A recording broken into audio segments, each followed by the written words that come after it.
Hello there everyone, welcome or welcome back to my channel. This is Hazel Lucia Tarot. I am your tarot reader Stephanie, and today's reading is about what your person's true intentions are with you. This could be a person or multiple people. I feel like for the majority of you this was one person, but there must have been a pile or two where it was a group of people, but I do feel it's only one person. This could be any kind of person as well, whether it's romantic, platonic, or otherwise. But we have five piles here for you today. Pile 1, we have a clear quartz crystal. Pile 2, we have a soapstone owl. Pile 3, we have black moonstone. Pile 4, we have a Amazonite buffalo or bison. And pile 5, we have an agate moon.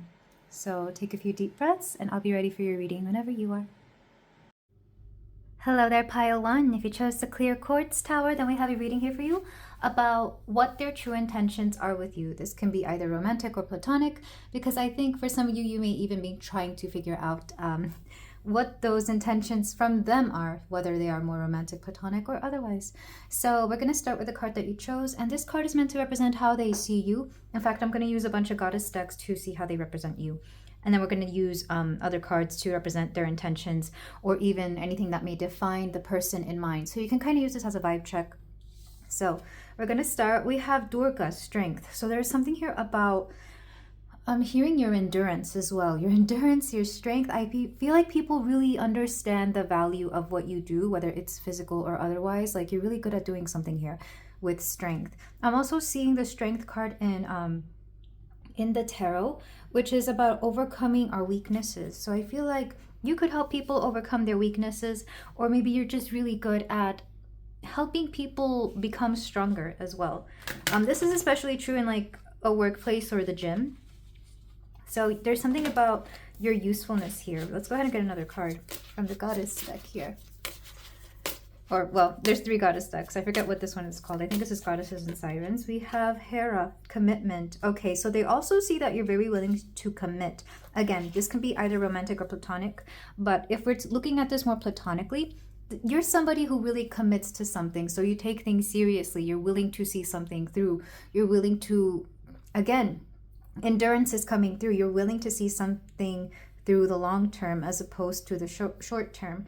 Like, you're not just going to be, if this is a workplace situation, you're not just a seasonal worker. You're somebody who's there to grow with the company. And if this is, even if this is romantic, I feel like people would see you as somebody who would be willing to settle down. And Hera being a goddess of marriages, I feel like there's also something very alpha female, well, alpha in general about you, because she is the wife of Zeus. So I feel like you're just really good at being in charge, or being like second in command even. Like, even if you are in charge, you're not somebody who would feel like your word is the last word. You are willing to cooperate with other people as well. Let's get your last goddess card. By the way, just because I'm choosing a bunch of goddess cards doesn't necessarily mean that you are a woman here, pile 1. This is just what I'm seeing.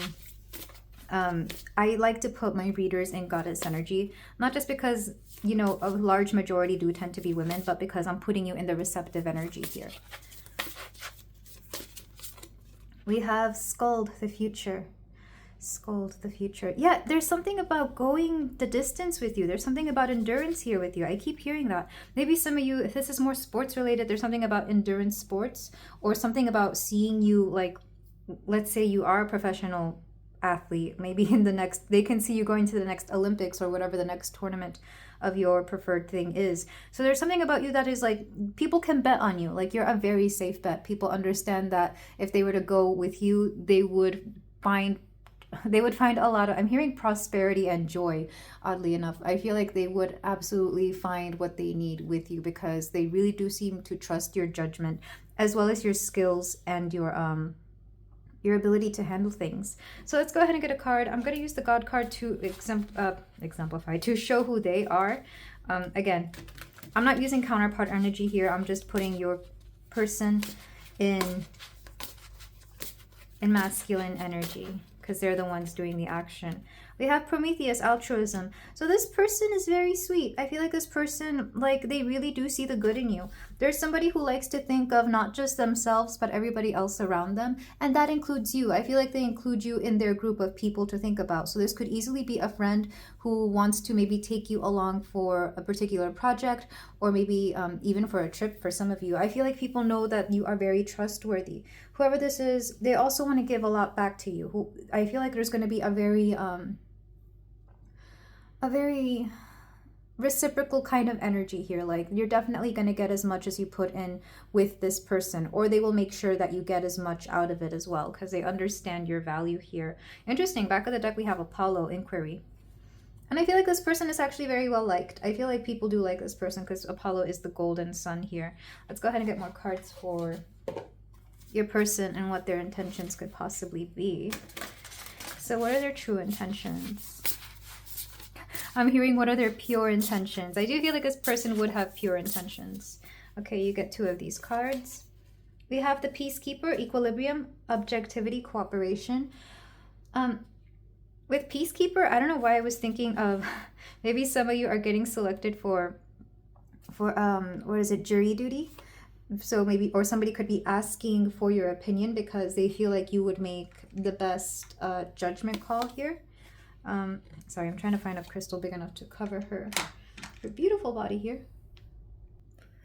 But I also feel like they understand that you make a really great companion and a great, again, if this is the workplace, a good coworker because you get along with everybody. And if this is a friend, they feel like you're the kind of friend that they can bring around anybody because you'll make everybody feel at home, or you won't embarrass them, essentially. You're not somebody that they have to look out for. Like, you know how to take care of yourself.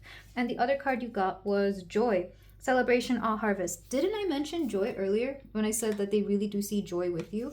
Whoever this person is, they love to have a good time with you. They understand that you yourself are also a good time. So I do feel like for a lot of you, this is like a combination of friends who may want to work with you, or friends that want to take you on for a particular long-term project or anything else long-term, whether it's like, I'm thinking of a vacation that lasts a few days, or even, I don't know, but there's something about you holding your own here. Like, they're not going to have to worry about you. Not only that, but they also, I mean, it's not to make you seem like the mom friend, quote, quote, but it's like they don't have to worry about you, and they know that you'll take care of yourself, and if needed to, you would probably help take care of others here as well.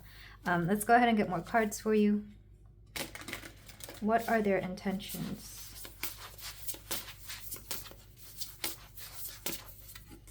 We have new moon, beginnings. So this is going to be something new. They want to start something new with you, a new project. And I want to get another card.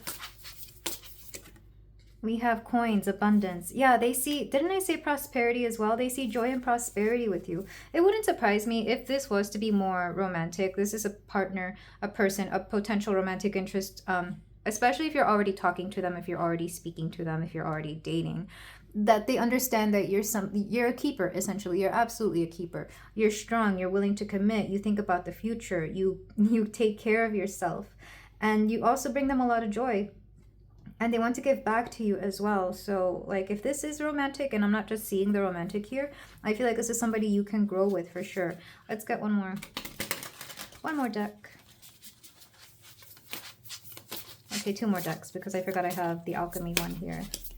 All right, so we have the cliff. Interesting. This kind of reminds me of the Fool card. How the Fool is like about to walk off a cliff. So again, the newness, the beginnings here. But I'm going to read from the book to see exactly what it means by the cliff, because I'm just thinking of like taking the plunge here, or like getting somewhere and then taking a leap of faith. Or yeah, not saying that you are exactly a leap of faith here. Well, maybe you are for this person. Maybe for them you are, but it's like this is a big, whatever this is, it's a big ordeal. So from the booklet, we have moment of learning. The wrong road will pull a warrior out of you. Fear of failure keeps the most talented and creative people from sharing their light with the world. But this doesn't have to be you. You can change your mindset if you understand that failure is not to be avoided, but to be experienced. It's not an obstacle in the way, but a lesson in the road. Life is about taking risks, and the cliff is a reminder that even by trying your best and planning meticulously, you can end up in an uncertain place with no road ahead. And that could mean suffering. However, if you kindly allow yourself to see beyond the obvious, it can also be a blessing. When you are taken out of your safe zone, you are forced to think outside the box. And maybe this is the time you dare to jump into the unknown and learn how to fly on the way down. Maybe this is a time when you meet a part of yourself so strong and resilient that it transforms your life forever. It's interesting that that came through because as I was looking at this card, I was thinking of the song by Bjork, Hyper Ballad. And in the song, she says about how she goes to this cliff and she throws things off of it just as a way to release her anger and frustration.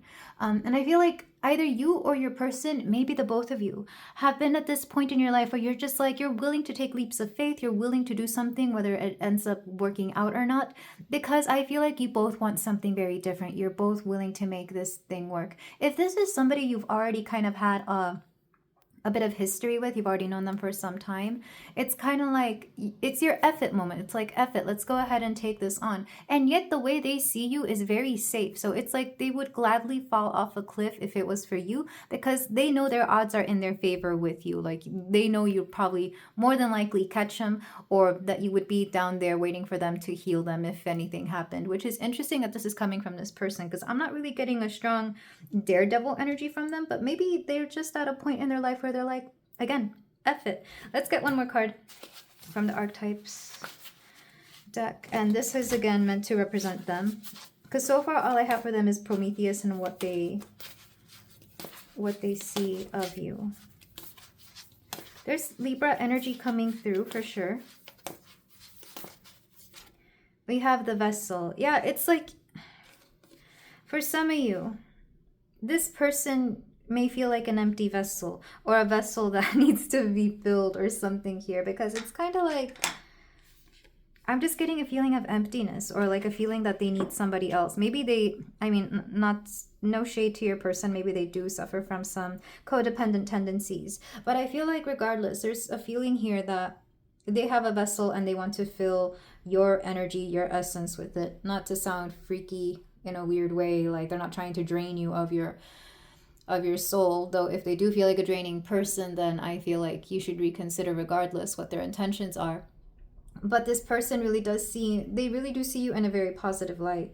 I kind of want to read for Durga because I'm not very familiar with this goddess, so I want to do her some justice here. So from the booklet, Durga is a Hindu warrior goddess of protection, strength, motherhood, and war. She represents the end of all things and a fierce warrior who fights against the evil spirits that attack humanity. Durga is celebrated during her annual 9-day festival, the Durga Puja. She provides protection and wealth while removing physical, spiritual, and mental suffering for her followers. Durga is often depicted wearing a sari, the color of blood, her 10 arms holding weapons and sacred objects while riding a lion or tiger into battle. Wow, she is pretty badass. So I do feel like this person definitely sees you in a very, like, I'm kind of literally getting tiger mom because she rides a tiger, but like a very fiercely protective energy. Like this person knows that you will, that you will take care of others, because I did mention like the mom friend. So I feel like they see you in this very positive light, a very protective light as well. Also that you're one that's not going to go down without a fight. Interestingly, with Future, maybe you are a little bit psychic as well and they know this about you, or you just have really good intuition. So I feel like that makes a lot of sense. But if this sounds like you and your person, we're gonna go ahead and move on to the tarot to see more specifically what their true intentions are with you. So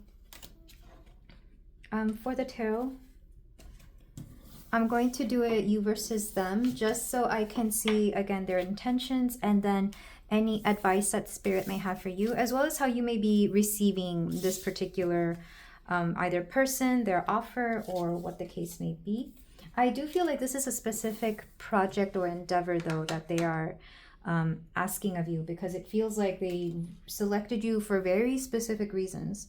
So with the tarot, we are using the Weaver Tarot, and I'm going to start with them. So let's dig into this. For my pile 1, their person, how are they viewing? We already got a little bit of a view of how they're viewing it, but just for confirmation, how are they viewing my pile 1? We have the Queen of Pentacles reversed. Is she meant to be reversed? I'm hearing take no reversals here. Okay, so yeah, again, I was kind of getting Taurus energy with the strength and the abundance and all this energy of you just knowing what you're doing. So you could easily be a Taurus, Virgo, Capricorn, or have those signs in your chart rather strongly. Or I'm hearing those planets as well. So the planet of Saturn, Mercury. What's another Earth-like planet? I guess the Venus, because I'm thinking of Taurus. Interesting. But regardless, I feel like there is this feeling that they can really trust you, so they know that they can go the distance with you. The next card is going to be also that you're solid. Quite literally, you are solid and stable as well. The next card is going to be what they want you for. What exactly are their intentions? I'm going to get 2 cards for this. So the first card, we have the Chariot. Again, they want to progress forward with you. They want to move forward with you because you're a safe bet. And, oh, okay, 2 wanted to come out, but we have the 9 of Cups. They really do feel that they can have all their heart's desires with you. So you can help them win. You can help them achieve something here. I really do hope this is more like on a workplace level or even like a team, like a sports team, some sort of platonic team level, because if I was to read this a little bit more romantically, it would seem like this person just really wants to be with you because it seems like they can gain more from you than they could on their own. Not saying that that's a bad thing, but you just have to be very aware that this person is seeing you a little bit transactionally if it is more romantic. But if it's more platonic, again, they can go places with you. So this would easily be a workplace situation. If it's family, the same thing. They can trust you. They can, and I feel like family is where you kind of want to skirt the line. Like, yes, you want to do a lot for your family, but on the other hand, it's like you don't want them to take so much from you that you don't have enough for yourself. So I feel like you should be aware of that pile 1. This is how they see you. These are their intentions. What exactly, if any, are their motives or their reasoning behind this? We have, ooh, the Knight of Wands. So I'm not gonna lie, this person, either they have a very youthful energy or they're very energetic. Like, I feel like they themselves also, they find it hard to keep people that, they find it hard to find people that keep up with them. Maybe they do find it hard to keep people as well. But I feel like they tend to be a little bit more fast. They tend to be a little bit, like, this person needs somebody to keep them in line is what I'm hearing, which is, I know that sounds odd. So if this is somebody, for example, in the workplace, even if it's your manager, even if it's like somebody, one of your higher ups, this person finds it hard to keep, they like it when somebody grounds them and is able to like tell them what's what. And I feel like that even comes from their subordinates somehow. So like they like that you keep them in check. Same thing. If it's more romantically, first of all, this person is definitely more impulsive, but they like somebody who keeps them grounded. This would be like, if we were to go based off archetypes, this would be like a bad boy, bad girl who likes somebody who's really, really got their ish together because they know they don't have their ish together, which I see a lot actually. In fact, I think I attract these people because I'm a little bit more stable than most, but at least to them. And I do see this a lot, especially with younger folks who want somebody a little bit older or a little bit more experienced, you know, so that they can take care of all the boring, mundane stuff and they can go have fun. So again, depending on the situation here, if it's family, again, I feel like if it's family, if they themselves are not somebody who's young and wants to do all, you know, the fun stuff while somebody basically parents them, then it will be somebody who, even if they're older, they like somebody who is fast and young and can keep up with them or can do stuff for them that they otherwise couldn't do. So that's the only ulterior motive here. If this is romantic, I need to be very blunt. There is some, they definitely want spicy time with you. That is basically a given. If it's romantic, it could be possible that they want to get physical with you before anything, or that's somehow important here. But if it's not, then I feel like, again, there's something about youthful, fast-paced, a little bit reckless energy that either they want to ground with your energy, or that I don't think they see that in you as much. But if they do, it's because, how do I say this?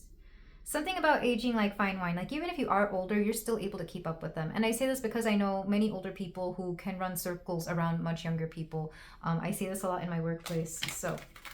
I see this in the workplace in general. Let's get one last card. Anything else we need to know about their intentions towards my pile 1? We have the 8 of Cups. So this person may have a hard time investing emotionally in you. And if this is the workplace, that's a good thing because you don't want emotions in the workplace. But if this is family, if this is something more personal, again, you have to ask yourself if you're okay with this, because they're not going to invest emotionally into this. In fact, the moment it gets a little bit too touchy-feely, they may decide to back away or back off, or I don't want to say leave altogether, but like you'll definitely notice a difference if you start opening up about your emotions.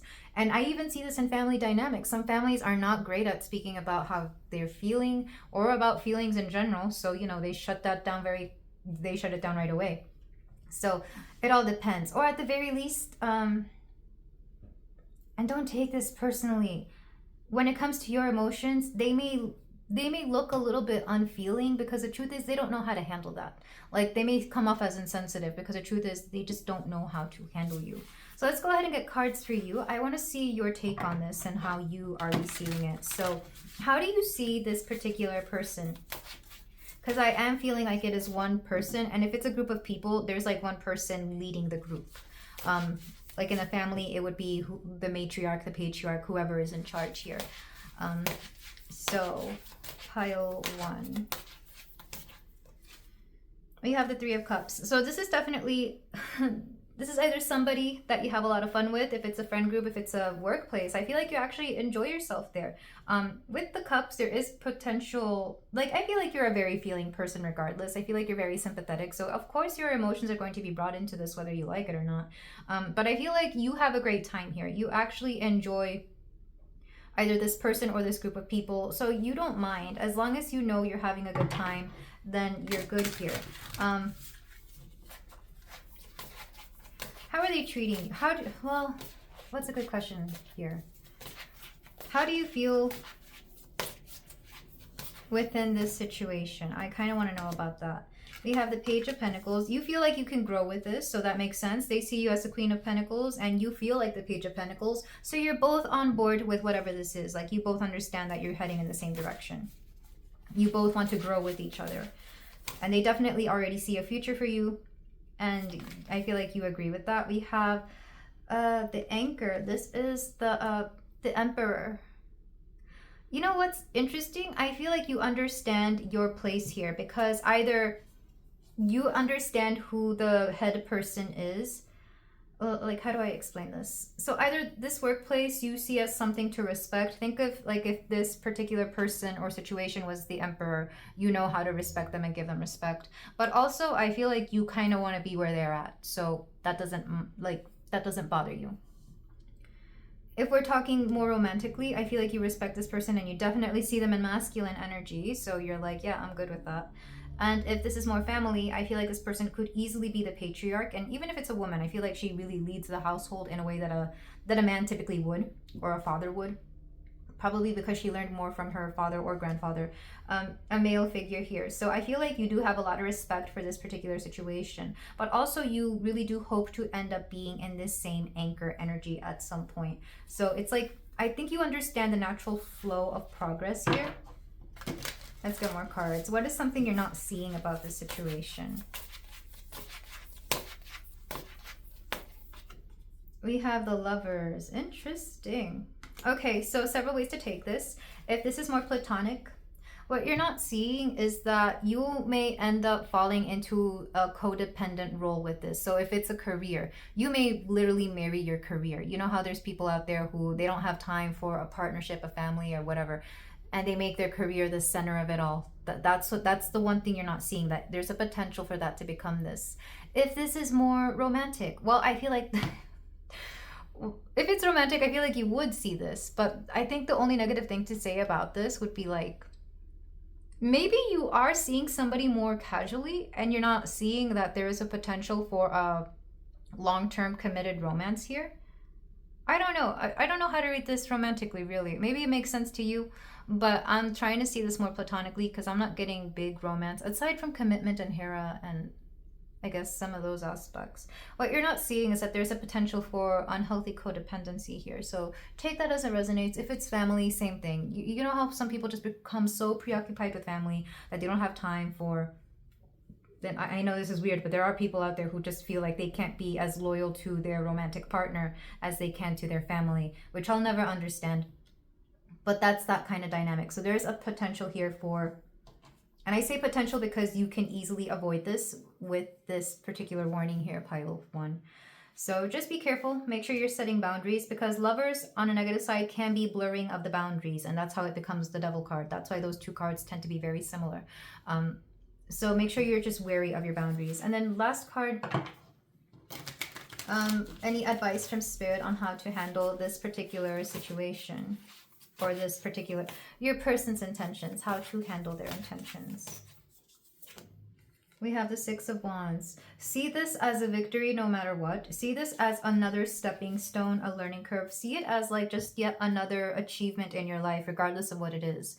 And maybe that's a little bit maybe that's a little dramatic, but I feel like this is something that you're going to look back on and definitely either be proud of it or look back in fondness that it's something that you did. So, or something that either somebody you knew, something that you did, whatever the case may be. I feel like do not be afraid of claiming this proudly, whatever it may be. If it's taking care of your family, spending time with family, of course you're not going to regret that. If it's a work situation and you take on a project, it's going to look really, really great on a resume. If it's something romantic, you may learn something from this person that you're going to be very proud of. Or maybe you could even have a lot of great milestones together, you know? So regardless, I do feel there's this feeling here that there's a lot of, this is very realistic energy that I'm getting. And I feel like you even know where you fall with this, with the exception of this boundaries that you may blur, and maybe even their ulterior motive of like liking you for your stability that they may lack. Just be aware of those two things. What's back of the deck? We have the 9 of Pentacles. I feel like you're going to be very prosperous with this, and you may even have the potential to become independent financially through this, regardless of whatever the case may be here. What's underneath this? Queen of Swords. You're also going to come out of this very much more experienced for sure, but also a lot smarter. And 10 of, yeah, like there's a lot of wealth to be made here, not gonna lie. So if this is a career situation, yes, you can trust it, that you can trust that it will gain you some sort of abundance here. Regardless, you will gain from this. Even if it's romantic, I feel like you may actually learn a lot from this person, especially if they have the drive to carry out a particular vision of yours. But let's go ahead and move on to your closing advice. And for closing advice, I'm doing a few things. I'm going to use the Say When Oracle just in case certain dates or times of the year could be important here for you. I'm also going to use a channeled message deck, which is more romantic on the side, but I'm going to read it platonically. Okay, those came out. So we have 6, family, empathy, responsibility, nurturing, protection, peace, selflessness, and new responsibilities. So somebody here could be a life path 6. That's technically what I am, even though I'm also a life path 33. But this is going to be a number that really cares about family and community and nurturing. It's also about the home and like the people around you. So I feel like this would make a lot of sense, especially if this is more with family. Or this could be somebody that you grow a family with, or even the workplace, you know how they say the workplace is a family. It's that kind of situation. For 13, renewed passion, motivation, tradition, organization, judgment, hard worker, love, relationships. So somebody here could be born on the 13th. June 13th could be also an important time of the year for somebody, especially if it's winter during June 13th where you live in the world. But also, yeah, the dates, the 6th or the 13th, winter, end of a cycle, and rebirth. I feel like whatever this is, it's meant to signify the end of something and the beginning of something. Like you have just closed out a cycle or something here, because you're ready to bloom, you're ready to sprout, you're ready to allow the sun to bring you out of your hibernation, essentially. Somebody here could have been born in the winter as well. And I'm hearing now is the winter of our discontent, which essentially means that the unhappiness is over, which I really like for you, pile 1. Let's go ahead and get your channeled messages. And like I said, this is a romance oracle, but I am going to try and read these platonically. I just like the messages that this deck has. So for my pile 1,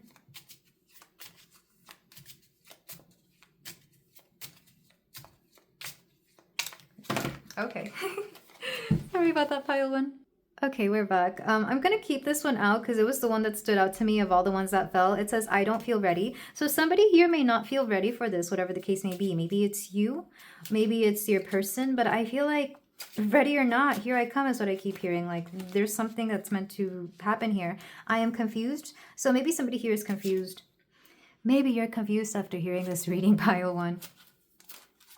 But also I feel like if this is your person, I feel like they're confused and they like your energy because it makes them think a little bit more clearly. We have, I feel stuck. So either you or this person could have felt stuck for some time, but I feel like getting together or taking on this endeavor, you won't feel so stuck anymore. And then one last card. I never met anyone like you before. So part of the reason they have any intentions with you at all is because you're so different from everybody else. And they kind of feel that, again, you're a safe bet. Like, not only are you stable, but you seem to really tick a lot of the boxes that they need. And maybe you're something that is hard to find as well. So they understand the value of you. Let's go ahead and get one last. I'm going to use the Astro dice. And I have 6 of them here. We have 10 for the 10th house, which makes sense. We also have Saturn. So maybe somebody has a Saturn return, but the Saturn and the 10th house go hand in hand because this is workplace as well as public image. We have Leo. Somebody here could be a Leo. Also Libra. And this is the second time I've said Libra. So somebody here could definitely be a Libra. We have 7th, which is the 7th house of partnerships. So for some of you, this could really be something romantic. And it could also be the house of marriage for those of you who are seeking it. And then I can't remember if this is the south node or the north node, but regardless, there is fate at play here. There is something fated about this particular situation. Not so strongly, like, don't feel like it's the one thing that you really have to do, but I feel like fate was meant to bring you this opportunity or person so that you could grow from it. But this is where I leave it, pile one. Thank you so much for letting me read for you. If you feel like doing so, you can like, comment, and subscribe, and I will see you in the next reading. Take care. Hello there, pile 2. If you chose this soapstone owl, then we have a reading here for you about what your person's intentions are with you. This is meant to be either romantic or platonic or both in some cases. I feel like the last one could have easily been both, but we're going to see what their intentions are with you. We're going to start with, okay, I do have a song stuck for you. I don't really like this song. I've heard it a few times. It's, is it APT? The song by Bruno Mars and, oh, some other girl. I'm sorry, I forget her name, but I know Bruno Mars is featured in it. So, I don't know, maybe something about an apartment or something about, don't you want me how I want you, baby? Don't you need me how I need you, or something like that. I think that's how it goes. I've only heard it a handful of times. Not my favorite, but it's coming through for this one. So, I feel like, I don't know, either something about an apartment, or if it's more romantic and flirtatious, it's, you know, like, is somebody interested in you here? So, we have Scotty with Wild Heart. Oh, I love this. Wow, a lot of music's coming through for this one. So now I'm hearing Bulletproof Heart by My Chemical Romance. There's something rather cute about this. If it is romantic, I feel like you have a lot of fun with this person, or this could easily be like the beginning stages of a romantic relationship. If it's more platonic, I feel like there's still, like, somebody is questioning whether you are more likely to be, why am I hearing nomadic? Like whether you're going to stay around or not. I feel like it has to be romantic. There's something about the wild heart here. Of course, you could also love nature, or maybe you just are always on the go, because she gives me a little bit of Sagittarius vibes here. I want to say Scotty. Well, let's go ahead and read for her from the booklet. I know she's a Norse goddess. Of the winter specifically. You know, it's odd, pile 2. Today it's actually snowing. I live in Georgia. It doesn't snow very often here, but today I'm at home because I had to call out because there's snow and I can't drive anywhere on these roads. But yeah, I feel like winter is definitely your season in some way, shape, or form here, pile 2. She is a frost giantess, also known as the snowshoe goddess. She lives high in the mountains where the snow never melts, ruling over the harsh and dark winter season. Avid huntress, guardian of wild animals, and gifted in the art of archery, hunting, and skiing. Tough and relentless in her pursuit of justice, also depicted as being kind-hearted and strategic. She first taught the people how to hunt. Athletic woman who travels through the snow. So yeah, I feel like I said, Sagittarius energy, you could be very athletic, or maybe you like to live in the snow. Maybe you work in the snow. I know there's certain jobs that require people to work with snow or harsh conditions. There's something here about an untamable heart for sure. You could also just be like an outdoorsy kind of person. Let's go ahead and get the rest of the cards to see how they view you. And we're using a bunch of goddess decks for their perspective of you, but that doesn't necessarily mean that you have to be a woman here. I'm just putting you in feminine energy, pile 2. So for pile 2, we have Yamaya, hope. Oh, this is beautiful. Because on the opposite end of this wintry goddess, we have the ocean. Well, I guess both could be the same. There are, like, I'm thinking of very marine-like cold places. But Yamaya is also a goddess of fertility. So definitely something fertile about you. You look very healthy. Also, you have an amazing body. Because I can't help but notice Yamaya just showing off the goods here in this bikini-looking outfit. They have a lot of hope for you, that's for sure. And then one more card, Lakshmi, fortune. A goddess of wealth and abundance for sure. I love this as well. There's a rather independent energy to you. It's like you're very much capable of handling your own. So I don't feel like whoever it is, especially if it's romantic, they feel like you don't need them for anything. Because Yamaya, it's like you're the whole ocean onto yourself. You're able of creating things for yourself. With Lakshmi, you probably make your own money as well. You don't expect money from others. Or you have a lot of good luck regardless. So I feel like whoever this is, actually, let's go ahead and see who this is. They know that you don't need anybody, but I feel like they still can't help but be drawn to you. I'm going to use the God deck for them. This doesn't necessarily have to be counterpart energy, but I do want to see, I'm going to put them in masculine energy to see what their intentions are. Vishnu, somebody who balances you out. Oh, I love this actually. I really do love this because I know Vishnu in the goddess deck. I want to say, is it his counterpart who is actually in the picture with her? So I feel like they definitely want to be somebody who, one, balances you out, and by doing so they want to bring some peace to you. It's like, yes, you're independent, but let me take care of certain things here. So this has to be romantic, pile 2. This person is also, like I said, I feel like they wouldn't encroach upon your individuality or your independence here, regardless of genders. Again, I feel like, for example, if you're a woman who's very strong and independent, this would be a man who is okay with that, but also wants to be there for you. But even if you're a man here, this would be a woman who would give you your freedom, but also wants to be there for you. And again, you can change the genders to make it fit your orientation. But this person really wants to be something for you, which is very cute. Let's go ahead and get the rest of your cards. I want to use this one for their intentions. This is the Cosmos Oracle.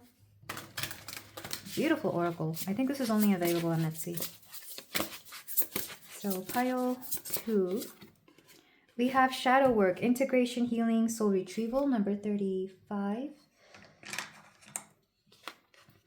This person, don't take it the wrong way, pile 2. I heard they like to go deep with you, and not just in the 18+ way, but it's more like they know that you're a deep person. They know that you're not just surface level. There's something about you that they can take very seriously. Shadow work also lets me know that they're very willing to do the work it takes to be with you, or to be something of use to you, is what I'm hearing. For those of you who, for whom this is more maybe platonic, though I have a hard time believing that. There is like there's a strong depth to this particular situation.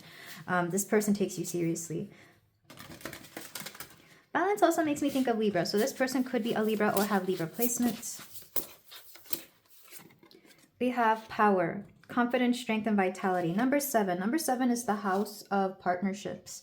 Like I said, I feel like for a lot of you, this person really does see you as very powerful. And I feel like you give them power. You definitely empower this person, especially if this person is a lot less independent than you or has a lot less going for them. I feel like you really inspire them. But there's, yeah, it's like, do you want me like I want you? They want to know if they would measure up for you, because I feel like they're very, very aware of their shortcomings. They're very aware that they are not at your level. So they really do want to know. It's like they want to know if they have a chance with you, essentially. So I feel like those are their intentions. It's to figure out whether this is working. And if this is somebody you're dating, I feel like that would be a very obvious sentiment here. But let's go ahead and get the rest of your cards for my pile. For my pile 2. I'm trying to remember how I laid these out in the first pile. I want to say I got only one of these. So we have the hummingbird. This is so sweet. Yeah, there's something sweet about you. This makes me think of another card in, is it the Wild Unknown archetypes? It's the nectar. So it's like they're looking for the sweetness of you. And of course there's a very 18 plus imagery there with the hummingbird and the nectar within the flower that, you know, if that's what you're thinking, and yes, definitely, they definitely want that with you. I feel like they're very attracted to you, but in a classy way. Like they're not just here for a hit it and quit it situation. No, I feel like there's something very sensual about the way that they are into you, because it feels more romantic than just, you know, than just a one night stand kind of thing. Let's go ahead and get the rest of your cards for pile 2. We have music. So both of you could really enjoy music. This is joyfulness music. Yeah. So maybe music is important to the both of you, or maybe somebody here plays music or plays an instrument. Yeah, I feel like this person would have a really good taste in music. So the playlist is going to be fire no matter what. No matter what. I think especially if you have to travel a lot with them. And then dice, chance. You know what? This came out in the first pile as well, which is funny. This person is willing to take a chance on you. So, but a calculated risk. I don't think this person would be somebody who is careless or even gambling. It's more of a calculated risk with you. This die always makes me think of the die from D&D. So maybe somebody here does D&D. But regardless, there is a risk that they want to take with you.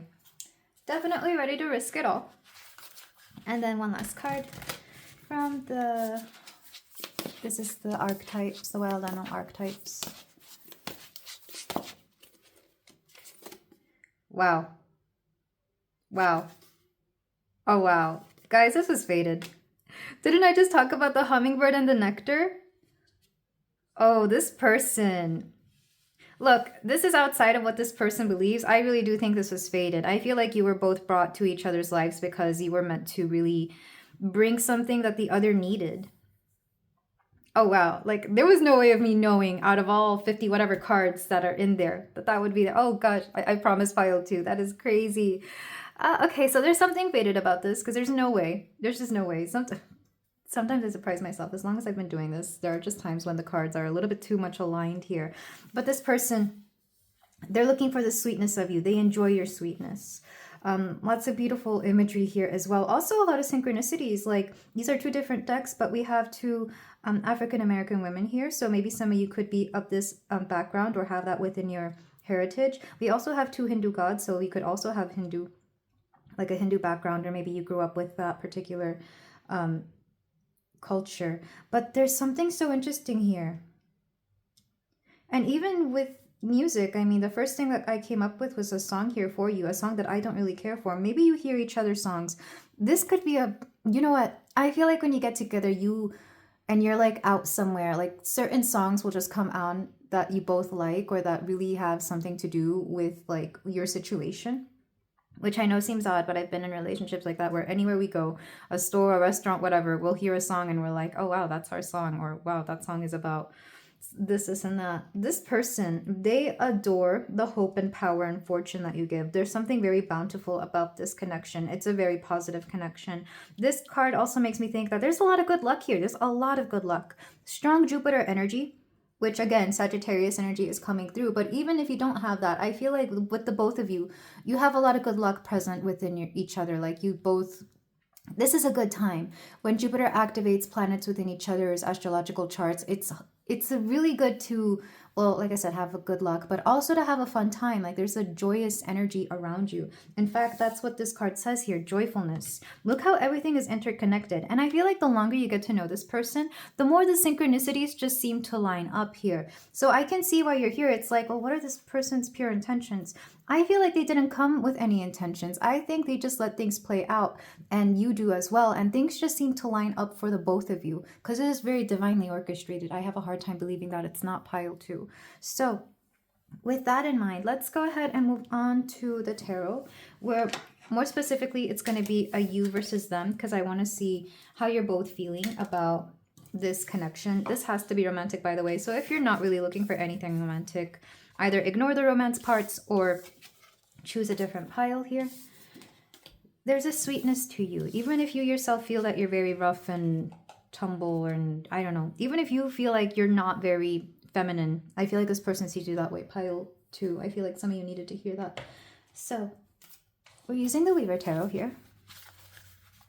And these first cards are going to be your person, and the bottom row is going to be you. So even though we already got a little bit of a view of how they view you, I want to get further confirmation here. For pile 2, how do they view my pile 2? Or what is another way that they view pile 2, I guess. We have the Anchor. Yeah, you have very strong masculine energy.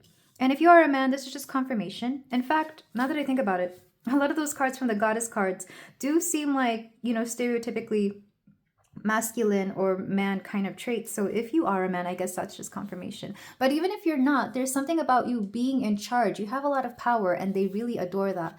This could be somebody who is even drawn and attracted to power, not because they want that power for themselves, but because they prefer somebody who just knows what they're doing, who has a plan, who has things figured out even. Let's go ahead and see what are their intentions. That's how they view you. This is their actual intentions. Okay, we have the Seven of Swords. Interesting. They're not revealing everything right away. They're not revealing everything right away. And I feel like this doesn't come from, like, they're not trying to be sneaky. They're not trying to be deceptive, because I know the Seven of Swords can be deception at times. But this is more like they're not trying to give everything away. They're trying to play things out. It's like they're treading carefully. I'm literally seeing the, oh, this is gonna date me. Remember the game Minesweeper on computers, where like you had to click the button and you never knew which one was going to be a mine that would blow up and the whole game? That's what I'm seeing. Like, they want to tread carefully here because they don't know where this is going, or if you feel the same way about them. Like, they're very confused. Let's get another card for their pure intentions with you. So they're not revealing all their cards right away. This person could easily be like a strategy game player. So like I said, D&D was coming through, or any sort of game that requires strategy. I guess chess would be one of them. I'm hearing poker, or any kind of gambling game that requires some sort of strategy. Though I don't want to say gambling right away. Okay, let's see. We've got Page of Coins, Page of Pentacles. This person, like I said, they're very aware that they're not at the level that they want to be, but with you, they feel they can get somewhere. So I feel like whoever this person is, they're very aware of how valuable you are, and how I keep hearing fertile, like, and not just fertile as in they could have babies with you, fertile as in like if they were to plant seeds within this connection, it would grow something beautiful. So yeah, they see your worth here. They see the value of you. Okay, so well, since we know that now, what are any further steps or actions that they're going to take towards you? Ooh, the Chariot. Yeah, they're coming forward. They're gonna take the steps towards you. This is very much a yes, they're coming forward. In fact, I would wait for them to make the first move. I feel like it is their turn here to make their first move. Because like I said, there's something that you have that they also kind of want for themselves. So if they see you in this Emperor energy, if they see you in your more masculine energy, I feel like they know they need to own up to that. They need to meet you there, which is very interesting. Oh, I keep seeing chess here. It's like, you know how in order to take a specific placement on the chessboard, you have to knock whatever piece is already there. That's what I'm seeing. And again, not to knock you out here. I don't feel like they're competition. If they are competing with anything, it's with that part of yourself that doesn't allow you to be in your feminine energy. Because I feel like for a lot of you, you may want to be that, or you may just want somebody to take care of you, which I feel like even straight men, you may want that too. You know, you want somebody who's going to, that you can come home to and is going to cook you food or something here. I know I'm saying very heteronormative, stereotypical things here, but make it fit the things that you either want or expect out of a relationship here, pile 2. So let's get one more card. Anything else we need to know about their intentions towards my pile 2? We have the Four of Pentacles. And look, this person's possessive. I'm getting possession from this. So I feel like, oh, and there's roses here. Something about roses could be important as well. Maybe they know that you like roses, or they may send you roses or something along those lines. In fact, this makes me think of a petal reading. And I'm not doing that in one of these, I'm not doing that in this particular reading, but I do have other readings where I have rose petal readings. So you might want to check those out. But I'm also going to be doing those just as like a standalone thing. So stay tuned. But I feel like this person really does want to give you your flowers, and they also want to keep you here. I feel like And by here, I mean in their heart. So I feel like this person, they're rather possessive over you. So if you don't like possessiveness, either it's going to be something you have to compromise with or something that you may have to teach them. Like I said, there's shadow work that they know that they need to do. And part of that is going to be allowing you to have your freedom, because I feel like you definitely want your freedom to some extent here, pile 2. And whatever freedom is could vary from person to person. Some people, you know, maybe they want something like a polyamorous relationship, and some people, they just want to be able to not have to see their partner at least one day out of the week so they can have time for themselves. So it all depends on what freedom means to you. Okay, let's see you though. How do you view this person? For my pile. Interesting. King of Cups. You definitely like this person. Okay. Pile 2. I'm kind of surprised you haven't gotten together yet. If this is somebody new, I guess that makes sense. But I definitely feel like you already have feelings for this person. It could also just be that you have a very big heart here. I feel like you find it easy to like care for a lot of people. Something about food keeps coming through here. Maybe you like to cook for this person, or you've cooked for this person once and like they never really got over that. It's like, wow, I can't believe pile 2 cooked for me. Take that as it resonates. But yeah, King of Cups. Strong Scorpio energy is coming through, by the way, because the anchor is Mars energy in general. That would be Aries or Scorpio. King of Cups is water signs, so Pisces, Cancer, and Scorpio. I think more specifically Scorpio, though. I can't remember. But I would take all 3 of the water signs, so lots of water energy. What is Spirit's advice for how you handle this? We have the Knight of Pentacles, slow and steady, slow and steady. And that goes along with this 7 of Swords, slow reveal kind of energy that they've got going on here. Because they're not going to tell you everything right away. In fact, they may keep a lot of things secret. Because another way the 7 of Swords can be taken is secrets here. Just because they're not ready to reveal things to you. And I feel like that's fair.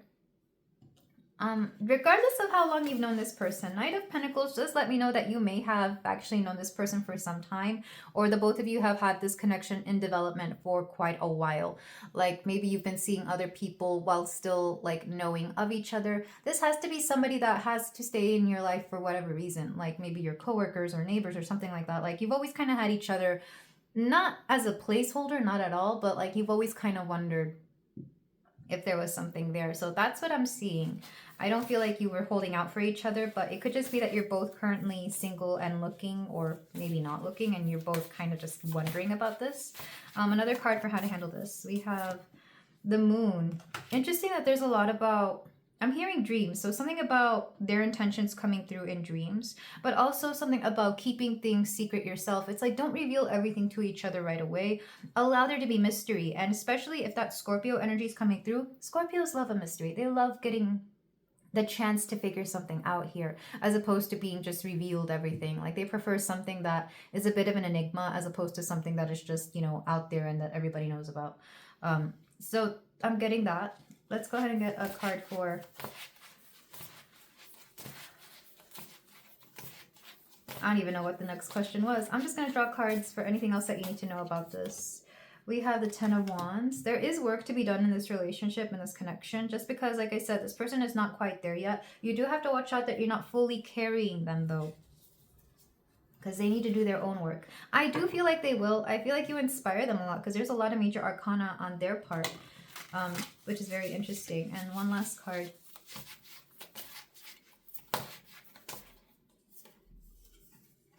We have the Queen of Pentacles. Yeah, they see you as a very solid and steady option, but also somebody who's very in tune with nature. Like, you could easily also be an earth sign, so Taurus, Virgo, Capricorn, or a combination of earth and water here as well, because that's all I'm getting, with just enough fire here to not make you absolutely boring, is what I'm hearing. So I feel like they know that you're a safe bet. I feel like they want to balance you out, or they want to bring something here to you, and they're going to come through. They're going to come forward to provide something for you. Back of the deck, Judgment. And this is going to be a very pivotal relationship, but I feel like you won't really notice that until you've already had some time together, or maybe you're already at that point and that's why you're here. It's like, what's going on here? Because there's too many synchronicities and too many too many pivotal things. And oh, Nine of Cups. It's like slowly but surely you will realize that this is actually something you truly want. But here's the thing, it's not going to be all perfect, because I feel like you're somebody who, like, if the relationship is perfect, you actually get a little bit bored. So we've got the 10 of Wands and the 5 of Wands. Like, there's going to be, oh yeah, King of Pentacles. There's enough conflict here, or enough disagreement between you and your person to keep things alive, to keep things spicy, if you will. And Two of Coins. Yeah, you balance each other out. I don't know what this is, but it's like as more time goes along with this relationship, you realize just how perfect it is. There's something about the slow burn here, which is very interesting. So there's definitely that going for you in this connection. So their intentions are pure. It may not be that, it may not seem that way, because I feel like they're trying to keep certain things from you. Like, they're probably somebody who doesn't open up very easily, or maybe you are this way as well. It's like you don't know where you stand with each other. So as time progresses, you will see how much this makes sense. And I do feel they're going to be the ones coming through for you. They're going to be the ones coming forward. In fact, if you were the one to move forward, I feel like it wouldn't work as well, because there's something about them needing to catch up to you that has to be, it's like you're the prize and they want to catch up. They need that motivation. You are their motivator. Let them be motivated. Let them come through, pile 2. So let's go ahead and move on to some closing advice. This was a cute one. This was like a solid, steady relationship kind of dynamic. It's very healthy. So I'm using the Romance Oracle here, and I was going to say if this isn't romantic, then you can take this platonically. But because this is clearly romantic, I'm going to go ahead and just take it. Romantic for my pile 2. And then we're going to do Astro Dice. And then the Say When Oracle to see any important time frames here. So for my pile 2, we've got I Am Who I Am. I feel like you both, this could be you or your person, but I feel like you both have very strong personalities. Like, you know exactly who you are and you're not willing to change for anybody. But there's a difference between changing for somebody and doing the work to better yourself as a person. You know, changing would be like completely shifting personalities. Improving yourself as a person is like taking more responsibility for the things that you need to do, which comes naturally with maturity and aging. So like, it's like instead of completely switching around their personality for you, they're going to step up and do something here for you. Like maybe take on a higher paying job, or do more work around the house if you already live together, or even take whatever, like, you know, the steps to becoming a better version of themselves. We have I Feel Stuck. Yeah, I feel like this person actually feels stuck, and that's why when they meet you, they kind of want to better themselves. I Am Confused. This came out in the first pile as well. This could be you or them. I feel like there's a lot of confusion at the beginning of any tarot reading, because we're seeking answers here. We have I Want to Get Back Together. This could be somebody from your past. But I doubt it, just because this felt like somebody who was, I mean, if it is, it's because this person has really tried to improve themselves in order to be somebody worthy of you. So if it's somebody from the past, they've changed enough that it's worth taking them back, is what I'm hearing. You will know who you are. If not, it could easily be somebody where, like, maybe you dated casually, but things never got off the ground, or you never actually made it into a relationship. We have I Heard Something About You. So this person has been hearing things about you. All positive, I assume. 2 more cards. I ran away. I am not sure what I am feeling. This person could have run away from their feelings. And if so, like I said, they want to get their ish together to become a better person for you, which is interesting. Back of the deck. I'm planning on calling you soon. Like I said, this person will come through for you. They will come through. They're going to let them do the work. You don't have to do anything. Just sit there, look pretty. Pile 2. Let's go ahead and get your Astro Dice. Okay, we have Cancer. Yeah, I was getting that with the nurturing energy. Also Taurus, so maybe somebody here could be a combination of Taurus and Cancer, or you could both be these. We have, this is Mercury. So lots of communication between the both of you. I feel like you enjoy talking to each other. We also have one of the nodes. I forget whether it's this north or south node, but regardless, there is something fated about this connection. Maybe one or the both of you have the nodes on each other's sign. Like maybe somebody here is north node and Taurus, or north node, south node, and Cancer. We have the 5th house, the house of flirtation. Also children, but also having a lot of fun. I feel like you both have a lot of fun together. And the ninth house, the house of expansion, but also the house of growth. Sometimes it's seen as the house of spirituality, but I prefer expansion and growth because, well, one, spirituality will naturally do that to you. And two, like I said, this person is kind of growing through this connection or growing for you.